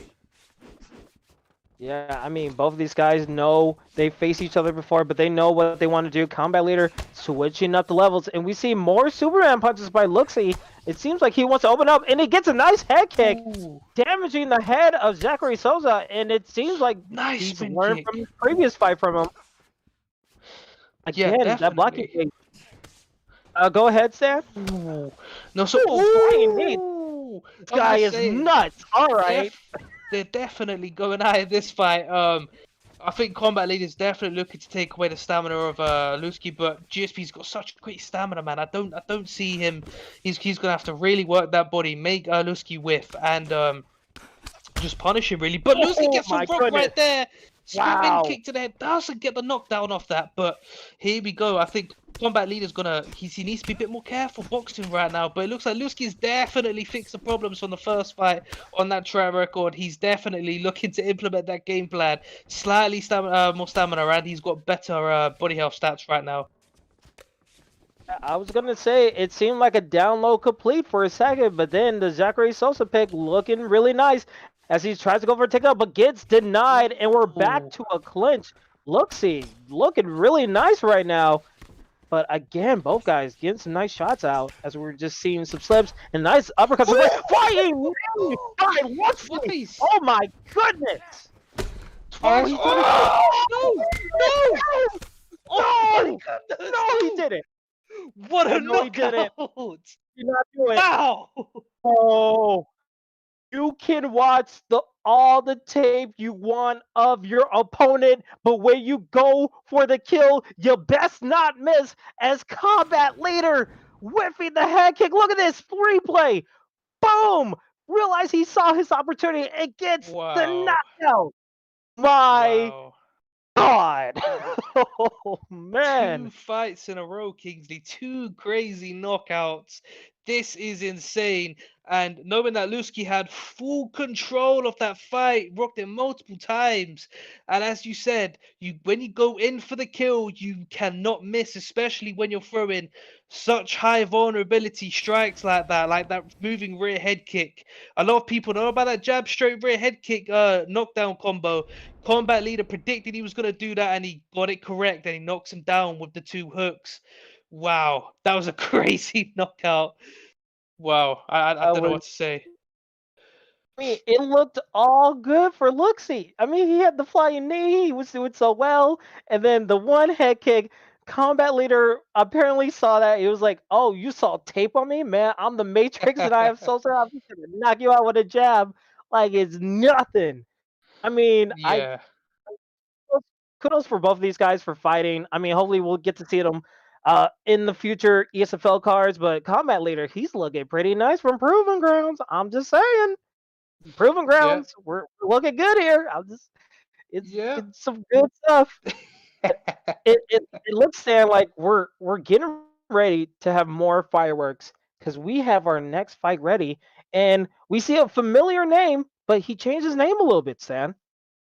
Yeah, so we have Gorisan, who changed his name to Nagorimono.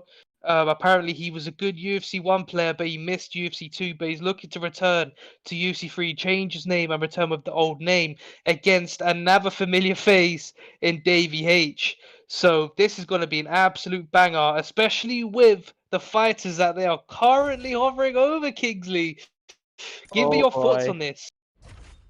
Oh boy, Michael Bisping. I love him in this pick, but the style bender, I mean, this is way Yeah. before they made updates, but it's he's going with a Pablo Costa, the Oh. meta ESFL. We've seen him before. This fight could be really exciting. But just to give you a little backstory, if you haven't seen Gurzin play before or Nagorimoto, he was in ESFL Season 1, he was top 8. In ESFL Season 2, top 13. This guy knows how to fight in the ESFL. In Davey H, he's regularly top 10. He kicked off ESFL 75 with a fight of the night. So if you don't expect this to be fight of the night, I don't know what's wrong with you. I mean, we have 3 straight fights that looked incredible, but I feel like this one is just going to continue on with that trend. Yep, let's see if we can make it 3 in a row with 2 great, just absolutely just barn burners as we're getting ready, especially with these picks that they've got. Kingsley, Michael Bisping, Paulo Costa. There's not a better recipe for fight of the night. Yeah, absolutely. And I absolutely can't wait. And also, while we have time, I need to mention that our co-main event got switched around a little bit. It's going to be Mad Dog versus Slick Cole in a 3-round light heavyweight fight as our co-main event. So Prioxes will not be fighting. It will be Mad Dog versus Slick Cole in a 3-round light heavyweight fight before this fight card is over. So that's our little announcement as we are close to getting this fight going, Stan. Yeah, so that's great news, but let's get into this right off the bat. Jab rear hook, and look at him going at it right off the bat, Kingsley. This is Oh in the boy. overhand. Wow, look, body shot right there, I mean, stunning him. Wow, Kingsley, I can't find my words because there's too much in such little time to speak on. But they just completely phone booth fight right now, just completely throwing strategy out the window, just completely going at it in the middle of the octagon. But this is what we wanted, Kingsley. This is what we were saying. Maybe we could make it 3 in a row, but they're going at it. this has been madness. Honestly, I think this is Sparta, but we saw 2 overhands landed back to back by Pablo Casa. I mean, he's all about pressure, but my goodness, these guys said, you want to be on a roller coaster? You want to have crazy fights? Well, I'm down. And as we see, another overhand by Davey H. He's just going nothing but overhands, using that as his big move. But knockdown! Left hook by Davey H with a huge knockdown. And Nagorimono, he's on the ropes. His back is to the cage. His body health is low. Completely insane. Davey H smells, but look at his health stats. It's the first round. Look at Nagorimono's health stats. Kingsley, this is insane. This is why Paulo Costa is one of the best picks in the division. Because of stuff like this, his power is too much for anyone to take when utilized properly. And Davey H walking Nagorimono down. And look at the stamina loss as well. Overhand again, Kingsley. You might as well call him Queen and David Bowie because this is under pressure for Nagorimono as Davey H goes overhands, kicking him, and that head held of Nagorimono. Another knockdown. Oh boy, this looks like trouble. Stan, this is absolutely insane. But again, the stamina. Davey H needs to watch out for that stamina because Nagorimono, he's still in it. He's definitely still in it. But I do think Nagorimono needs to make Davey respect his striking a little bit because right now he's just backing up to the cage, getting overhanded, getting body struck. Davey is doing such a great job mixing it up and going high low, giving Nagorimono something to think about. But Nagorimono needs to get Davey's respect in the striking department because he's just getting walked down right now and he's getting bullied to the cage, and that's not very good for anyone. I mean, if he survives this round, it'll be really interesting what the stamina is for the second round. But Nagorimono, he had an opportunity. He was able to get the slip, but he just wasn't able to execute his combo to fruition. But Davey H still keeping on the pressure, using that overhand to set something up with 10 seconds left in this first round of this crazy fight. And as we see, head kick lands! It actually lands! No way! This is crazy, Kingsley. But we're going to see the stamina recovery of Michael Bisping right here. And if it does go into a third round, with those combos Davey H is throwing, that higher altitude, level 5, will kick in. So we're going to see what the stamina and health's looking at right now. And I think Davey's going to look to continue his wrath on Nagorimono. And it seems like Nagorimono cannot trade because he's going to get knocked out like that. And just like that, it's over. Davey H gets the KO victory against Nagorimono and his divisional fight card. Wow. Crazy fight, man. 3 in a row. 3 in a row right now. Oh, this is too crazy. Us commentators are getting such a treat. Even the viewers are such a treat right now with these 3 fights in a row. Not even that. The whole fight card has been amazing so far. But this fight right here, another fight of the night contender. I do think Davey is definitely a performance of the night contender because that was extremely one-sided. And to do that to such a seasoned veteran like Gori-san is extremely impressive. It was absolutely extremely impressive. Pablo Casa, again, the meta ESFL pick for all ESFL vets. I mean, Pablo Casa, pressure, able to knock people down. It seemed like anything was possible, as we've seen in our last 3 fights. But again, Nagorimono, he tried to trade, and it wasn't going to happen because his head health and body health was so low. But kudos to both fighters for putting on another great fight for the viewers and for us commentators. I enjoyed so much. I know, like, I need to get a drink of water, but while I get a drink of water, Stan, we have this next fight, and again, it looks like another great middleweight bout. Yep, another crazy middleweight fight. And we've got Nico Goat repping the 4D camp for the second time tonight. We've got someone from 4D repping.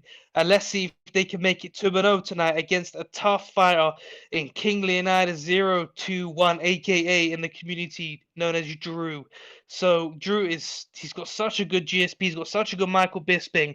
I'm wondering who Nico Goat's going to go with because there's Paulo Costa there, and I know he likes to use Connor, so maybe he's going to go with a good power puncher, or he's going to look for a different kind of approach here. But nevertheless, let's see who they pick. Yeah, I mean, I really want to see the crazy pick of Chris Weidman, but it seems like we're going with a Bisping mirror match. And that's going to be pretty interesting since we're probably not going to see any grappling. It's just going to be another brawl that we've seen in these last 3 fights. No, we're getting too spoiled. If this happens again, we're getting too spoiled. But when I see Drew fight and when I see Nico fight, they both like to put the pressure on, and they both like to just completely dismantle their opponents. But we're gonna see who's gonna come out on top tonight in a Bisping mirror match. Bisping mirror matches are so great because he's got good stamina everywhere. I don't see it hitting the mat. It's just who can utilize his skill set better than the other. Yeah, I mean, it's going to be really exciting. I can't wait to see what happens. I'm going to put you on the spot. Who do you have winning this fight? I haven't seen Nico fight lately, but I know he's a good fighter. But I've seen Drew fight more recently, so I can't really say someone's going to win when I haven't seen them fight. So I'm going to have to go with my boy Drew. But I'm not counting out Nico because from what I've seen from him in the past, he's such a good fighter. But here we go in the first round, Kingsley. You can kick it off. You can take it away. All right, here we go. First round of our latest fight. We see King Leonidas, aka Drew, in the red gloves using Michael Bisping, and we see Nico Goat in the blue gloves. And we can see both these guys trying to switch the levels. We see a little bit of a slip by Nico Goat, but a nice body kick so far from Drew. And Drew getting some nice combos out. It seems like we're seeing a phone booth fight again, but Leonidas, he has his back stage a little bit. But now it's still a brawl as they're switching up the levels, and we just see a lot more body shots, but that black gauge is low. Ooh, great uppercut by Nico Goat. Nico Goat was able to find a nice slip and get the uppercut, but now they're just landing hooks. That block gauge is low. They both know their Bisping combos very well, and we're just not even 2 minutes into this first round, and we already see that stamina going a little bit lower for Nico Goat, Stan. Yeah, they're both just completely going out, throwing combos at each other, just completely trying to annihilate one another. It's been crazy so far, but I do see Nico Goat's stamina getting a bit low, and this is what Drew's very good at. He's good at draining his opponent's stamina, but brawling at the same time. He's a good technical brawler, and I know Nico Goat's very good at that, and he's a very good pressure fighter, so it's just all about who can utilize the game plan better here. But can we just take a second and look at that stamina on Nico Goat right now? He needs to rethink how he uses his stamina right now, because he gets a rock off and Drew. I spoke too soon, but Drew does a good job ducking. Look at that! When he gets a spin, there it is. Drew's grappling is amongst one of the best in the community, and we're about to see this right here against Nico Goat Kingsley. I mean, he said this was madness. He was like, all right, I had enough of you trying to rock me, so I'm going to take you down to my world with the grappling game. And you can see Nico Goat, I mean, you were going to say he was using a lot of stamina, but again, it's the more risk for reward when you go into those combos, because you're able to get a rock, but you leave yourself acceptable to the takedowns and grappling game of, say, Drew's. And now Drew trying to posture up right now, trying to get attacked, but he does again. Nico Goat doing well off his back, trying to switch up, trying to play a little mental chess game, and it seems like he's able to get the stand up. I thought it was going to be a backslide, but we are back up to the center game. But again, that stamina stand, you were talking about it, with 1 minute left, he is looking like he wants to finish this fight right here, right now. Definitely. Nico knows that that Drew's got such a good ground game, and Nico's got great fight IQ, so he knows that staying on the ground with Drew isn't a good route to the fight, and he knows he's won the round on the feet. So he did a good decision, getting back up to his feet, doing what he was doing best in the fight, more or less. But another rock again! Gets taken down! Stand, but the rock coming out at the end of the round, that is definitely a 1 round to Nico Goat. Yeah, Nico Goat definitely had some great moments in that first round, but again, Drew was able to deplete that stamina a little bit. He had some bright spots of where he was able to slip and use that stamina low and attack the body of Nico Goat, but Nico Goat, that power was just too much, and he was able to get the key scoring of those knockdowns as we are heading into the second round. And you have to think, Nico Goat, he needs to watch out for his stamina a little bit more. Definitely. Look, Drew's stamina is nearly, well, I wouldn't say nearly full, but more or less, it's near the top. But look at Nico Goat's stamina. He needs, I think Drew, the key to winning this fight for Drew would be to work the body. But Nico Goat's, he's not silly, he's not stupid. He knows what Drew's gonna try and do, and he's gonna look to nullify that, and he's gonna look to pile on the pressure and do what was winning him the fight, as Drew's getting clipped right here in the phone booth. But Drew gets a rock on Nico Goat. Oh, he's knocked him down. Kingsley! Wow. We can tell that the momentum has shifted. We saw Nico Goat go crazy in that first round, but when you give Drew a lot of stamina and a lot of chances, it could always flip on a dime, and that uppercut proved the key thing as he's using his slips a lot more now, and Nico Goat playing a little bit on the defensive here, Stan. Yeah, I think Nico's been a bit more careful now. Drew's definitely got the respect of Nico right now, and look at the stamina on Nico Goat. And bearing in mind, Drew's already got, well, King Leonidas has already got a knockdown and a stun, so the round is pretty much secured. I think right now his best bet is looking to just wear down Nico, as Nico's coming forward to try and get the round back, and he gets a stun. Can he get the knockdown? He's got no stamina though.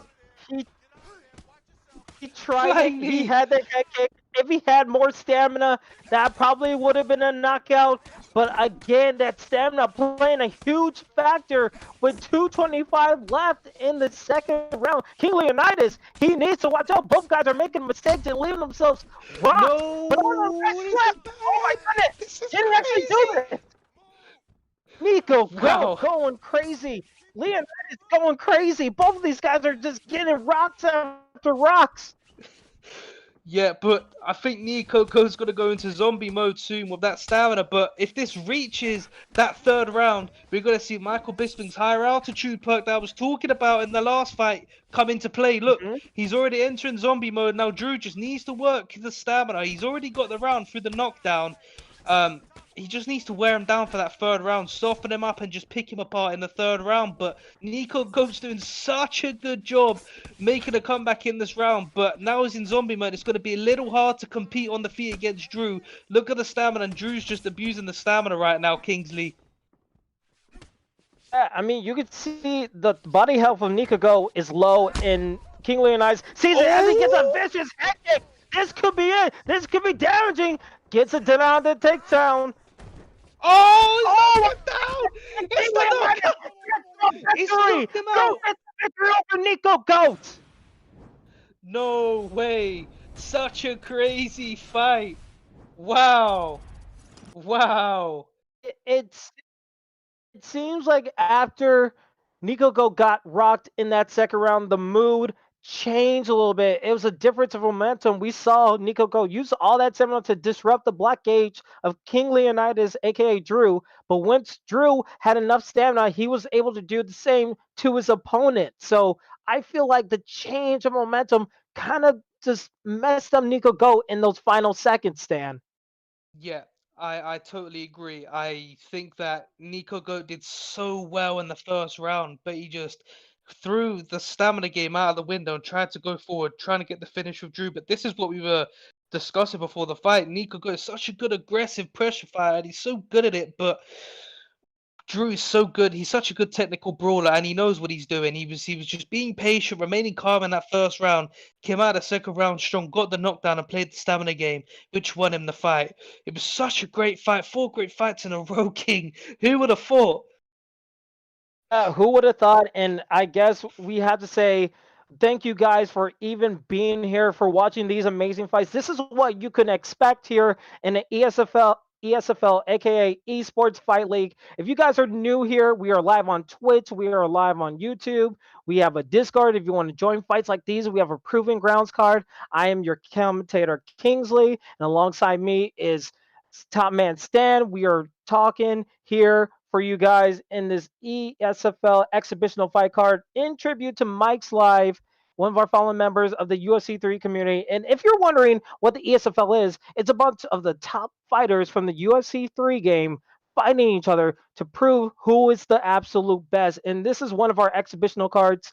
We had multiple seasons in the past. We are waiting for maybe a new game, maybe UFC 4, to implement our new season 3. So there's a lot of great things on the horizon. If you want to follow our channel, if you want to be in our Discord, join up, probably be in a fight like what you just saw, because again, you could be one of these guys making these incredible fights. And also visit our YouTube channel and subscribe, because there's a lot of great content coming to you guys in the very near future. But again, we are still have plenty of more fights left. We possibly have 3 more fights. And Stan, we have another barn burner happening here, my guy.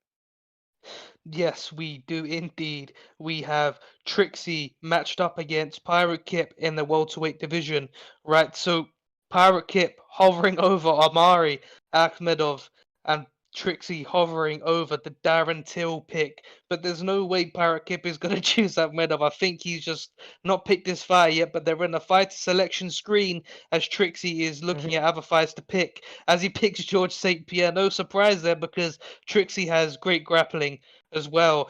But Pirate Kip mixing up the pick as well. Maybe Rafael dos Anjos, Kingsley. Everybody loves an RDA pick in the ESFL. George St. Pierre, another great matchup. But a little bit on the scouting report of these guys. Pirate Kip, another one of those guys from the Proving Grounds from last fight card. He dominated Declan in his ESFL debut last week. And he thinks it'll be a back and forth win if he wins, but it's not going to be pretty. So it's going to be a brawl. And he's been the #1 ranked fighter in the world in the UFC 3 ranked ladder. So it's going to be really hard for Trixie, because he's top 10 in the last 5 seasons. He went the distance against Mad Dog, who was later on in this fight card. He failed Payne in his last ESFL fight, and he expects to use a lot of footwork in his fight against Liam, aka Pirate Kip. Yeah, so we can see from the track record right there that Trixie is 16-8 on Pirate Kip, but maybe these two guys have improved since they've last fought on the track rivalry. Who knows? But they're both great grapplers, and they're here right now in the welterweight division with Rafael dos Anjos versus George St. Pierre. And as we're heading into this fight, I think this is going to be a very technical grappling fight. Maybe I don't know if both will look to stay on the feet, but they're both such great grapplers, so who knows? Yeah, I mean, it's anyone's guess. We don't know how it's going to be under the spotlight of the ESFL. This is where the best come to fight in the world. So Trixie, Pirate Kip, it's going to be only a matter of time till things just spark off and there's fireworks in the octagon. But again, it could be a technical grapple battle. We don't know how this is going to be.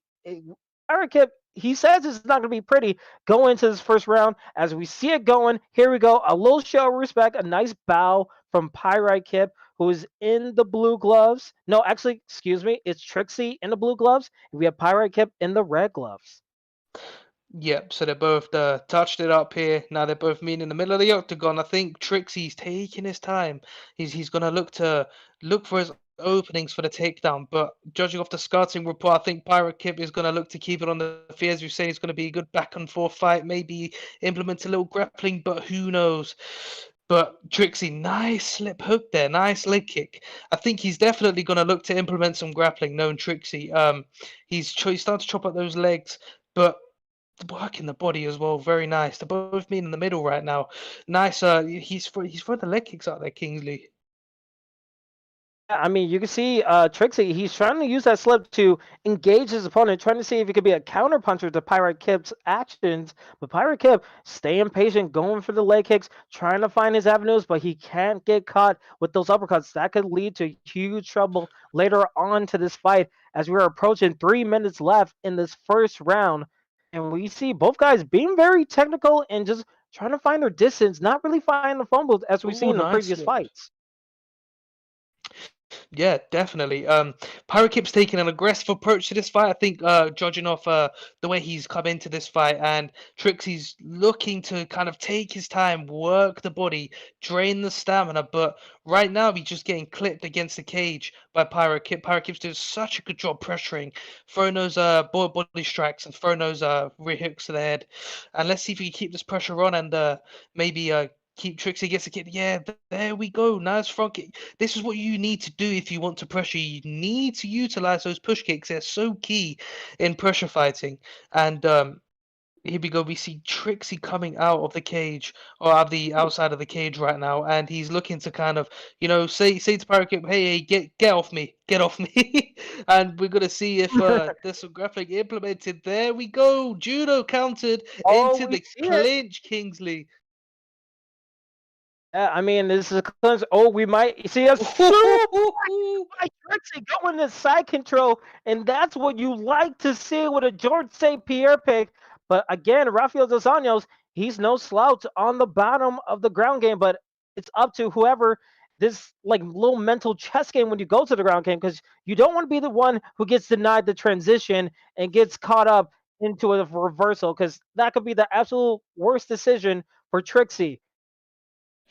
Definitely. I was going to say that Parakeet needs to be aware that Javier Dos Anjos is such a good submissions, and I'm pretty sure he's aware of that. But Trixie on top right now, trying to ride out the round on top, and maybe just soften up Parakeet for the second round as we go into the second round right now.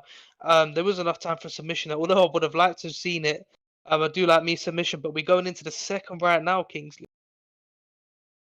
Yeah, it's very fast paced. It's one of our last fights that we have on this fight card as we see Pirate Kip using the Rafael dos Anjos in the Ooh! red gloves, and we see a denial of the ankle pick of Trixie in the blue gloves, and both guys are still standing up, but Trixie, he has to feel a little bit defeated not getting the ankle pick. Yeah, GSP has such good takedown offense, Oh, but he gets rocked right there by Pyrakip, and Pyrakip's continuing to work the body.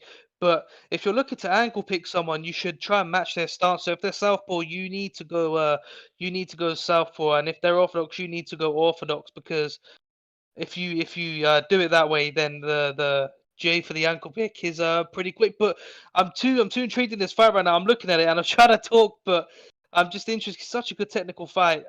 Here we go. GSP is right up against the cage again. Parakeet doing such a good job being the aggressor in this fight, and Trixie's kind of backing off a lead. He's trying to get it back into the middle, but anytime he comes in, Parakeet is standing still and ripping those standing strikes, and that's what's throwing Trixie off right now, Kingsley. With 3 minutes left to go, Pirate Kip is landing some bombs against Trixie right now. He guides back to the cage. They're fighting the center octagon, and it seems like this Pirate Kip is able to take advantage, just like with that body kick. And now he's smelling blood in the water. He is implementing his boxing and his striking game very well right now. And Trixie and another has rock! no answer. We have a desperate attempt of a takedown, but he gets good for a ride. another slam. Happens in a top mount Trixie. This is his one opportunity to get some damage back onto Pirate Kip, but a nice denial will help him out a little bit. The Black H is going to get low, but will Pirate Kip able to get a half guard? He does. And my goodness, Trixie, he was a little bit of trouble there, Stan. He definitely was. Trixie needs to utilize this top game really well, because he was rocked multiple times. He got that back lunge into it. He got that super straight GA takedown into a slam, but he was Parakeet was able to get out of the top mount position. He was in danger, able to escape from that. But I do think that Trixie needs to get back into that top mount position, maybe get into the side control and start doing some damage, because these first 2 rounds wasn't too great. But we get a stand up here. Kingsley. Ooh, it's not Mario Yamasaki who made that decision. It was Herb Dean. So, like, obviously, he maybe thought it was dragging on a little bit as we are under 1 minute in the second round of this matchup. Pirate Kip had the benefit of getting some strikes in the stand-up, but Trixie, you gotta have to think because striking it's just not been his day so far in this fight. Definitely, but Trixie gets rocked again here. We're going to see if Pirate Kid can take advantage, but no. Trixie does a good job swaying, getting out of danger right there, but I do think that Trixie needs to get the finish in this third round, because those first 2 rounds, they were close, but I do think that Pirate Kid did enough to take them. But we're going to see how this third round pans out. Let's see if Trixie decides to come out aggressive, or if he thinks he got one of the first 2 rounds. Maybe he thinks he did. He could play it slow, but here we go. We're in the third round right now, Kingsley. You can see Trixie in that in between rounds. You see his cornerman just throw a kitchen sink around him, saying, "Hey, you could use this in the fight. You need to throw everything you got against Pirate Kip, because this might be your opportunity." But he gets hit with an uppercut. Yes, it is. Pirate Kip. Wow. Incredible striking showing to get the victory over Trixie. That's crazy. Wow. That's such a great knockout. I think Trixie tried to come in a little bit more aggressive, and it just didn't work for him. Here we go, ducked into an uppercut right there, and a hook on the way down does the job and jumps on him and finishes him right there, Kingsley. Such a great fight, such a great knockout.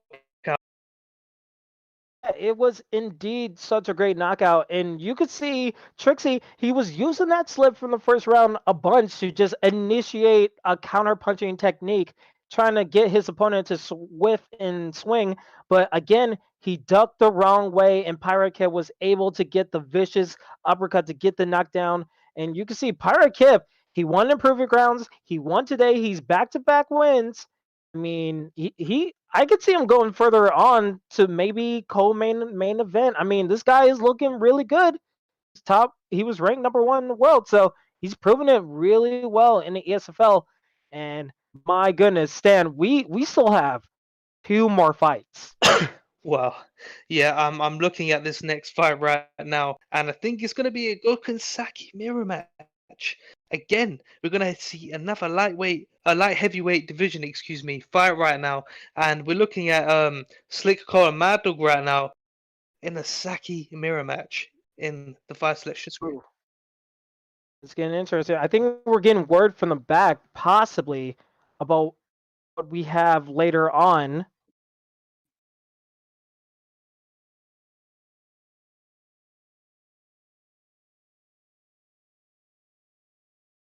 It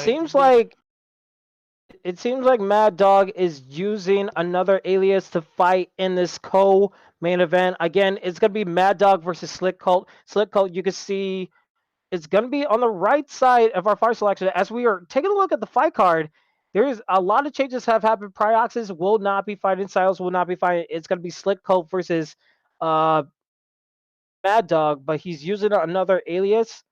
We're trying to make sure we. It seems like we're getting word from the back. We're gonna take a quick break to get everything all sorted. So once we get back, we'll go over the fight card that we've seen so far. But we're gonna take a quick break, guys.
Welcome back, ladies and gentlemen. We are back live in ESFL Exhibition 04 tribute to Mike's Live.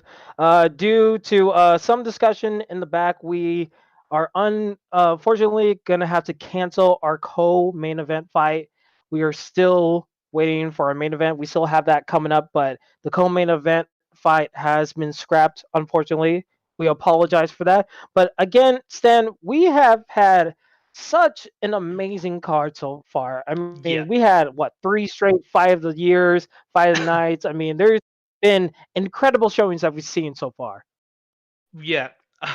Well, looking back on this card, I got the fight card up right now, and there's, I can't decide on a fight of the night. They're all like hard to top, even in future cards to come. They're just gonna be so hard to top. As being performance of the nights, fight of the nights. I just don't know what to pick, but I did like that Chur versus Dino fight. I must say. Hmm. I think that might be my fight of the night. But again, Davey H versus Nagorimono was a good showing. Shout out to all the Proven Ground guys, like getting all victories. I think Proven Grounds people Mm, are 3-0 apparently. So like I'm super proud of you guys for putting out on the show on an exhibitional main card on Saturday. So that's been crazy. But again, all these fighters, kudos to all of them for showing up, being on time, being respectful, and just doing an amazing job of just showing how amazing the ESFL could be. definitely. Kudos to you, you Proving Grounds guys. You're coming in against like good competition, and you're doing well, and then you're getting onto the big Saturday cards, and you're still doing well against even better competition, and you're pulling through, man, and you're improving more and more each time we see you. So kudos to you guys, and it just shows that you want to be serious competitors on the comp scene. So kudos to you guys, man. Good stuff. Yeah, and speaking of good stuff and Privy Grounds, if you want to be like those guys, again, you feel free to join our Discord. Our mods should get a Discord link in the chat so you guys can join in. We're live on Twitch, we're live on YouTube. We usually have cards on Saturdays, bi-weekly, sometimes Privy Ground cards on Thursdays. ESFL for all you new guys is the Esports Fighting League, where we play this little game called UFC 3. We put on the best players in the world in that game, and we just see what they have in store. And it's a lot of fun. It's a great community. So please follow ESFL on Twitch, on Discord, on YouTube. Subscribe to that channel. There's a lot of great content in the future for all you guys that want to be a part of it. And please just stick with us because it's a lot of good fun. But Hmm. Stan, almost Yes. seems like it's about that time, is it seems like Hmm. we're almost at the fighter selection. We're still waiting on an opponent, but let's talk about our main event of the evening. You know these two guys. Tell us a little bit about them. Yeah, man. They're both my guys. I know Advaita and Papadog extremely well. I've known them for ages. They're both extremely good grapplers. Advaita X is known for being one of the best grapplers on the game. Papadog, one of the best grapplers on the game. We're gonna see who they're gonna pick because we're in the lightweight division right now. I know that Pavlok likes to Hmm. use Khabib. I know that Advena likes to use Tony. So we're going to see what kind of fighters they go with. Although they both got such good striking as well. So we're going to see. We're going to see. What's your opinion on this fight, Kings? Because I know you know who Advena is. And Papadok, what's your Oh thoughts on this yeah. fight? And who do you predict is going to win? Eh, it's tough because I remember like back in the early ESFL cards, I called Avita X's debut, and he was like when he got out the gate, he was undefeated. He was incredible. I mean, his grappling was Hmm. sick, and his striking was on par, and he looked like he couldn't be stopped. I remember he faced Connect NRG in ESFL 50, and he claimed PS4 and 0 because he defeated mostly everyone and claimed his title for season one. He had a little bit of up and down Dr. Jekyll, Mr. Hyde moment in season two, but this guy is absolutely sick when he like becomes dominant. And one of his quotes that he has on the Scanner report, and I'm going to censor it for all the new people that we have here. I am the best in the world and the most dominant ESFL champ ever. So this guy has all the confidence in the world that he feels like he's going to go in this main event and put on a show. And again, Papa Doc, He's a former ESFL PS4 champion. He is no slouch. He has faced Avita X before, and he did not fear the Reaper. He was able to fight in that fight, and he's a champion before. So he's going to put on a show, and he's going to prove a point that he might have that quote, but I'm the best when it comes to head on head. So it's going to be really exciting how this goes. And Pop Doc, he predicts a win via KO. So guys really want to go for the kill here. Yeah, definitely. I think we're going to be seeing two strikers getting picked, although they're both so good on the ground. They know each other so well. So I think it's going to be an extremely great chess match on the feet. But we've got to also look at the fact that Advera X has been Papadoc in the past, not once, but twice, I believe. And we're going to see if that comes into a sort of a mental thing for Papadoc. It could be a good thing, it could be a bad thing, but he's out here trying to get his revenge. And Vader X is so good at playing the mind games. So we're going to see what actually goes down right here shortly. But it looks like we're waiting on Papadoc to accept Vader X's invite. Right. But nevertheless, it's going to be such a good fight, and I cannot wait for this to go down.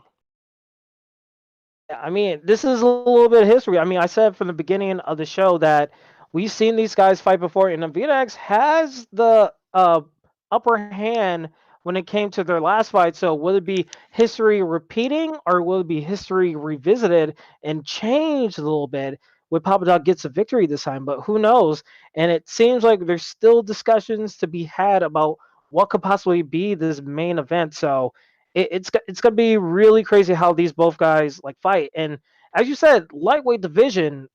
It I see Avita X slide around on Conor McGregor before, but I feel like hopefully he goes with the meta pick that he's used to and not tries to go for like something super crazy. I mean, if he goes Clay Guida, I'm all for it. I feel like he can make Clay Guida look like bucks, but who knows? Like, this is a main event fight. A lot of people are going to be watching, so it's going to be really interesting what happens, especially when the rest of the fight card, you have to live up to that fight card because everyone has been busting their butts to make that incredible fight. And it seems like we have both guys in the character selection screen, and it seems like Papa Doc is going to go with a Conor McGregor. We might have a Conor McGregor mirror match here.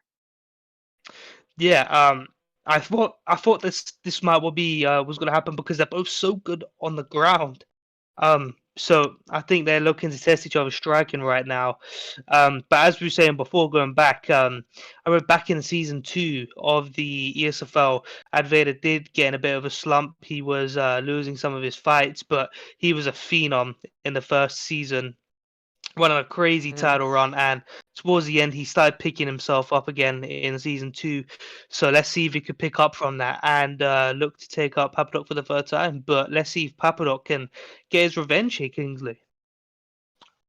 I mean, this is all about if you could get revenge or you could repeat history as we are towards the main event. In chat, I want to talk to you guys one last time before we get this main event going. If you have Avita X winning this main event 5-round fight, give me a 1 in the chat.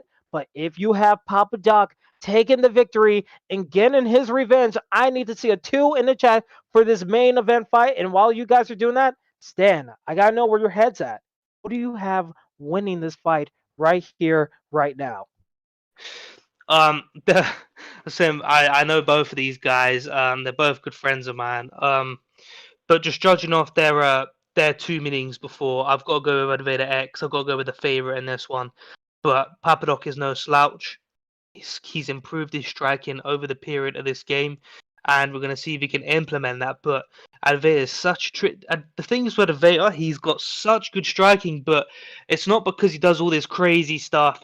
He just sticks to the basics, and he does the basics so well and implements his game plan like no other person I've ever seen before. So we're going to see if he can continue to do that, or Papadoc has something in store for us and can get the upset here tonight. Yeah, I mean, there's a lot of things that could be said about this matchup. Personally, I would love to see both of these guys put on a heck of a showing. I'm kind of more lenient on Avita X because I've seen the passage that he's gone through, and I'm hoping we get to see season 1 of Avita X. But again, this is a main event caliber fight, and Papa Dog has to feel motivated to finally get that one victory he's been looking for so long against Avita X here. Definitely. Look at them building up the suspense in the main event. I love this. Lights off. They know it's a 5-round fight. They're both warming up. Conor McGregor getting the arms ready. The meme. And we're going to see how this one unfolds. As they're both coming in to the center of the octagon. Let's see if they touch it up right here. And we have Yves Levine as a referee. And you can see, will Connors actually touch the gloves in this main event fight? They do, because Connor loves Connor. Everyone knows this. It's a constant reminder. Connor loves Connor. But here we go. It's the main event of ESFL Exhibitional 4. Tribute to Mike's Life. We have Avita X in the red gloves. We have Papa Doc in the blue gloves. Here we go. Here they are. Papadok already trying to put the pressure on, but Advera is so good on playing the outside game, as we've seen him do previously in the ESFL and all of his other competitive fights on the UFC3 scene. But Papadok is pretty good at pressing forward, but Advera letting him saying, okay, come on, you could pressure me, but Advera is so good at just staying composed on the outside of the octagon and just working. You're going to see those side kicks come into play as well. Watch out for those side kicks, because Advera is so good at those. And those jab feint body straights. And as Advera rips a fat combo there on a Papadok right now. But Papadok's taking his time. He's not rushing things, Kingsley. Yeah, and you can see, I remember Vita X in season 1 at his best when he was going for his striking. He was a Venus flytrap. He will suck you in and try to counter everything you were trying to do. He will play his back to the cage, but sometimes in season 2, he will have his back to the cage and he will get caught. So Papa Dog has to find a way to finally get that pressure, but not make a mistake when he's trying to charge in, because Avita X likes being in the outside of the octagon right here. Yeah, I think Papadok is definitely doing a great job, just taking his time, letting Advita stay on the outside, but he's staying composed on the outside of the octagon. He's not letting Papadok have his way whatsoever. But they're both going at it right now. And look at the head health of Papadok. Advita is doing a great job of bringing that head health down, and that block's pretty low. So Papadok, needs to keep his block up and just play his game right now. 2 minutes left in the first round of this nice 5-round main event, and you can see a nice head kick coming from Papa Dog, and Papa Dog, maybe that could be his way to find an opening. He gets a nice slip and a nice combo, but whiffs on the left hook. And you have to think of Avita X, he knows the power of a Conor McGregor. He's using a Conor McGregor, but Papa Dog, he's going to find his way to find a way to get an uppercut. But that block gauge is low for Papa Dog. Avita X is getting his strikes, and you can see the head health is going lower and lower. And you can see the taunts too here, Stan. Yeah, they're both feeling themselves right now, but Advita's confident. He's making Papadok with that spin kick, brought his stamina down a little bit with that whiff strike. And Papadok needs to, when he's throwing kicks, I think his best bet is to get in Advita's face, throw it stationary. But right now, we can't find his range on those head kicks. And Papadok gets rocked. Papadok gets rocked. Well, under 30 seconds left. Papa Dog is in a little bit of trouble here. He can't take much of these strikes. He needs to find a way to survive this round. And Avita X implement his game plan and using not really much of his stamina as we are towards the end of this first round. And you have to think Avita X used his game plan very well, Stan. Yeah, I definitely think that Advera got the first round there, especially with the stun right at the end. I think he secured it. Papadok needs to keep those hands up, because as he's coming in, what Advera likes to do is, the reason why he likes to make you chase him is because as you're coming in, he likes to rip the stationary strikes and get a quick rock off and work the body strikes. He's very good at that. So what you need to do is, if you're going to fight him at his game, you need to just outpace him and out-technical him. That's the only way you're going to win that way. So we're going to see if Papadok can switch it up a little bit or continue to gain some momentum in the second round, Kingsley.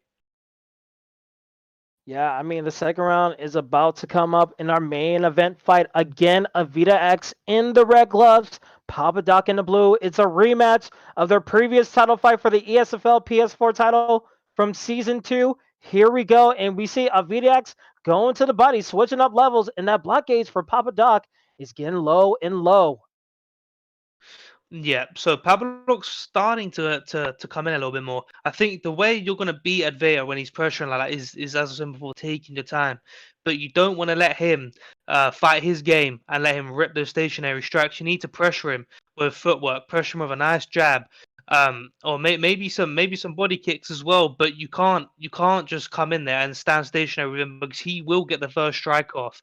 And I think I'm going to see some side kicks from Vader really soon because he hasn't really implemented them as of yet. But Papadoc's starting to pressure him a little bit more here, so I think he's going to start throwing them out soon enough. And you can see Papadoc, he's trying to advance, trying to use the slip. It seems like he's going forward one space, and then he gets hit with a combo that moves him back two. So it seems like Aveda X, you can see the head health just still really full, and a little bit of a taunt by Papadoc. Papadoc saying, "Come on, will you fight me?" And Aveda X is obliging as he gets a Nice rock by attacking the Vader body. X. Big You rock. can see Papadoc. He's trying to find a way, trying to get ahead of Aveda X, but Aveda X is not playing. He gets another rock in the second round in this 5-round fight, and Aveda X tried to go for that uppercut. Doesn't get it, but a head kick whips on Papadoc's part, and now the body gets damaged up by Aveda X. Yeah, watch the uppercuts for Advader because that jab uppercut is so key for him right now. He's got 2 rocks off on Papadoc with that uppercut, so keep an eye on that, chat. Keep an eye on that uppercut. But Papadoc's doing a great job. He needs to just pressure. He can't just pressure and then step off the gas because that's when Advader will hit you. Whenever you feel like you're gonna get hit, you need to keep going forward because he's doing that too much, Papadoc, and he's getting hit and he gets rocked again with another head kick. This is looking extremely bad for Papadoc. He needs to switch something up here. He needs to do something because he's getting rocked, Kingsley. Yeah, he's absolutely getting rocked. It seems like he can't trade anymore because that head health, I mean, from that head kick, you already saw that head health blinking a lot. So Papadoc has to get really creative if he wants to take these fights. I mean, he still has a chance, but Aveda X, you can't waste stamina like that if you're Papadoc because Aveda X is going to take advantage and keep attacking the body. And you can see him just launching forward, getting his range, being a Venus flytrap with less than 35 seconds left in the second round. Yeah, Advader X is definitely taking this round again. There's going to be 2 rounds unless we see a surprise stun here by Papadoc. Advader X is going to be 2 rounds up in this main event on ESFL. But we're going into the second round right now. Kingsley, what are your thoughts on that second round, man? Give me your insight. I mean, it's tough when you look at Papadoc's perspective. He tried his best, but he tried to do a taunt and get ahead of Vita X, and he automatically got rocked right after. So he's going to have to try to be a little bit more creative. You saw the total strike totals, 34-12. He definitely needs to find a way to get creative. But Avita X, keep doing what you're doing. You're playing a perfect game plan against Papadoc. So you have to be mindful to not make a mistake. You have to be mentally strong when it comes to the third, fifth, and fourth rounds. Not in that order, but you need to figure out a way to just stay mentally strong throughout it. And hopefully Papadoc doesn't make a mistake on his part to find a way to snatch a victory away as we are approaching the third round of this main event fight. Yeah, so I think right now Papadoc is losing it on the feet. I think he needs to go for broke here, even though Advader X is such a great grappler. They're both great in there in respect to both of them. But I do think that Papadoc could maybe try to utilize some clinch work. I mean, he needs to switch something up here. He needs to throw some different looks for Advader off. Give him more to think about. Because right now he's a sitting duck. He's just getting picked apart slowly but surely, and he's fighting an Advader fight right now. So we're gonna see if Papadoc can switch something up now because Advader X is definitely taking the first 2 rounds, but there was a nice uppercut there, just coming up short by Papadoc. Yeah, and like we recognize that both of these guys are very talented when it comes to grappling, but they're still staying to the striking attribute of both of these fighters. I mean, we haven't seen one takedown from both of these guys. They're just sticking to the stand-up game, trying to figure out what can possibly work. And Avita X, every time Papadoc throws a shot, it seems like he's gonna land 1 or 2, but he's gonna whiff the next 3 or 4th one. And that's just not good. Ooh! But he gets a rock! Rock for Telling me Papadoc. to shut up!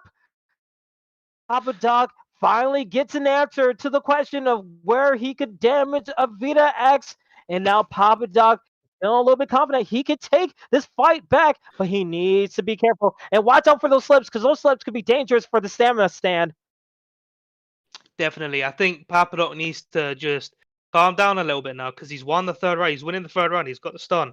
I think he's got BC Advaita becoming a little bit more aggressive now because he needs that rock back. He's already 2 rounds up, but Papadok's stealing the third one here. He knows he needs a stun back to get this round. And he gets it. He gets the stun, Kingsley. Let's see if Papadok could do something to get out of danger right here. Yeah, it was a huge stun. You could have think he was going for like a spinning body kick, like he tried to do. And But another a Vidax smelling blood in the water gets a vicious uppercut. This could be trouble. But again, Papadok's still fighting. He is a champion in the ESFL. He knows how to fight in these deep waters. Tries to go for a head kick, doesn't land. A Vidax still moving forward, and this is where it gets scary. Vidax likes to play to his back to the cage, but when he starts to go forward, that's when he's feeling really confident. And you see that body gauge and the head health just blink constantly for Papadok. With 1 minute left in this third round, this could be a lot of trouble for Papadok. This is tough to. And he gets rocked again. Yeah. He gets rocked again. He's going to get finished here. He's done. This fight's done. This fight's done. Again, Veda X with a clutch main event victory. Deja vu happens again as he gets the uppercut. It's Papadok's back to the cage. And that's all she wrote. As you see, Vidax just waiting till he gets his opportunity, and he gets the knockout for the main event win. Stan, what a great showing for Avita. It's crazy. There's nothing else you can say but say that it was a good performance by Advaita. He made Papadok fight his fight, and Papadok had no answer to it. He got 1 rock off, maybe 2. I can't remember, but Advaita it was an Advaita showcase. That's exactly how he fights. He makes you pressure him, and he makes you feel like you're in a false sense of security by pressuring him. But that's exactly what he wants you to do. You've got to fight him a certain way. You've got to out-technical him, because when that Advaita shows up and Prime Advaita is there, he's one of the best, if not the best, that ESFL has ever seen. So we've seen that tonight, but kudos to Papadok. He showed a lot of heart in there. He was losing that fight by 2 rounds in the third round, got the stun in the third, but he just couldn't keep the momentum going, and Advaita took over again in the third. So it was a great fight by both. And I hope to see both of them back in the ESFL real soon, Kingsley. Yeah, absolutely. You definitely want to see them back in the fight cards. It was a great showing. It was a little bit of deja vu. We remember seeing the trailer from the beginning of this fight card. It was the same knockout that we've seen Aveda X do to Papadok before, and Papadok wasn't able to defeat his demons when it comes to it. But you can't deny him that he was a hell of a fighter when it came to it. It was just not his night. Just like every one of these fighters, it was a great showing regardless of what happened. But man, Stan, this fight card, this main event was a hell of a fight card. Definitely. Well, I've just got some news. Advaita has just messaged me saying that Ed has officially called him out for the next ESFL card. So get your seatbelts in, strap in, because it's going to be hell of a fight on that next card. And recapping on this crazy fight card, Kingsley. Wow. There's no word to describe it. It was insanity. All the fights were complete fireworks. They were barn burners. Too many fights and nights to pick from, and it definitely showed up tonight. Yeah, it definitely showed up. It was everything and more. I was super hyped from the beginning. I stay hyped, and the fact that we have an Ed Parker call out for the future, I mean, that's just too good to pass up. I can't wait for a fight like that to happen. But with this fight card in general, we saw multiple fight of the nights. I'm gonna give it to Cher versus Dino, but knockout of the night, I think I have to give it to one of the combat leader. That was a sick knockout.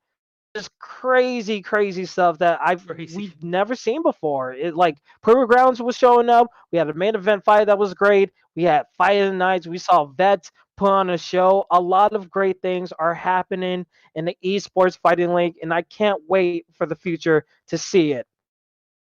Definitely. Tonight was such a great event, and I just wanted to thank that all of the fans that have tuned in tonight, the audience watching. This would not be possible without you guys, and thank all the staff in the back that help out. And thank you for joining me tonight in the booth, Kingsley. Thank you very much. But yeah, Yeah, man, it I was was going to my say, go ahead.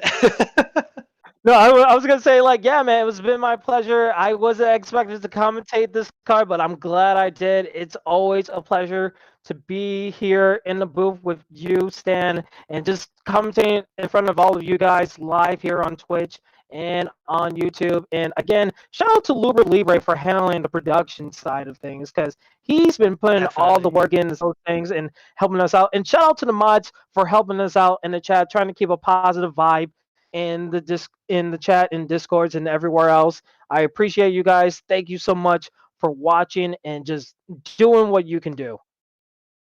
Definitely. Just want to say, I'm glad we could put this show on for Mike. He was a great pioneer in the UFC community. He really enjoyed, competing and helping the UFC community with his streams. He made so many great calves, and I'm glad we could put this show on for him. But thank you guys for tuning in, and thank you, Kingsley, again. And we'll see you in the next one. All right. Peace out, guys.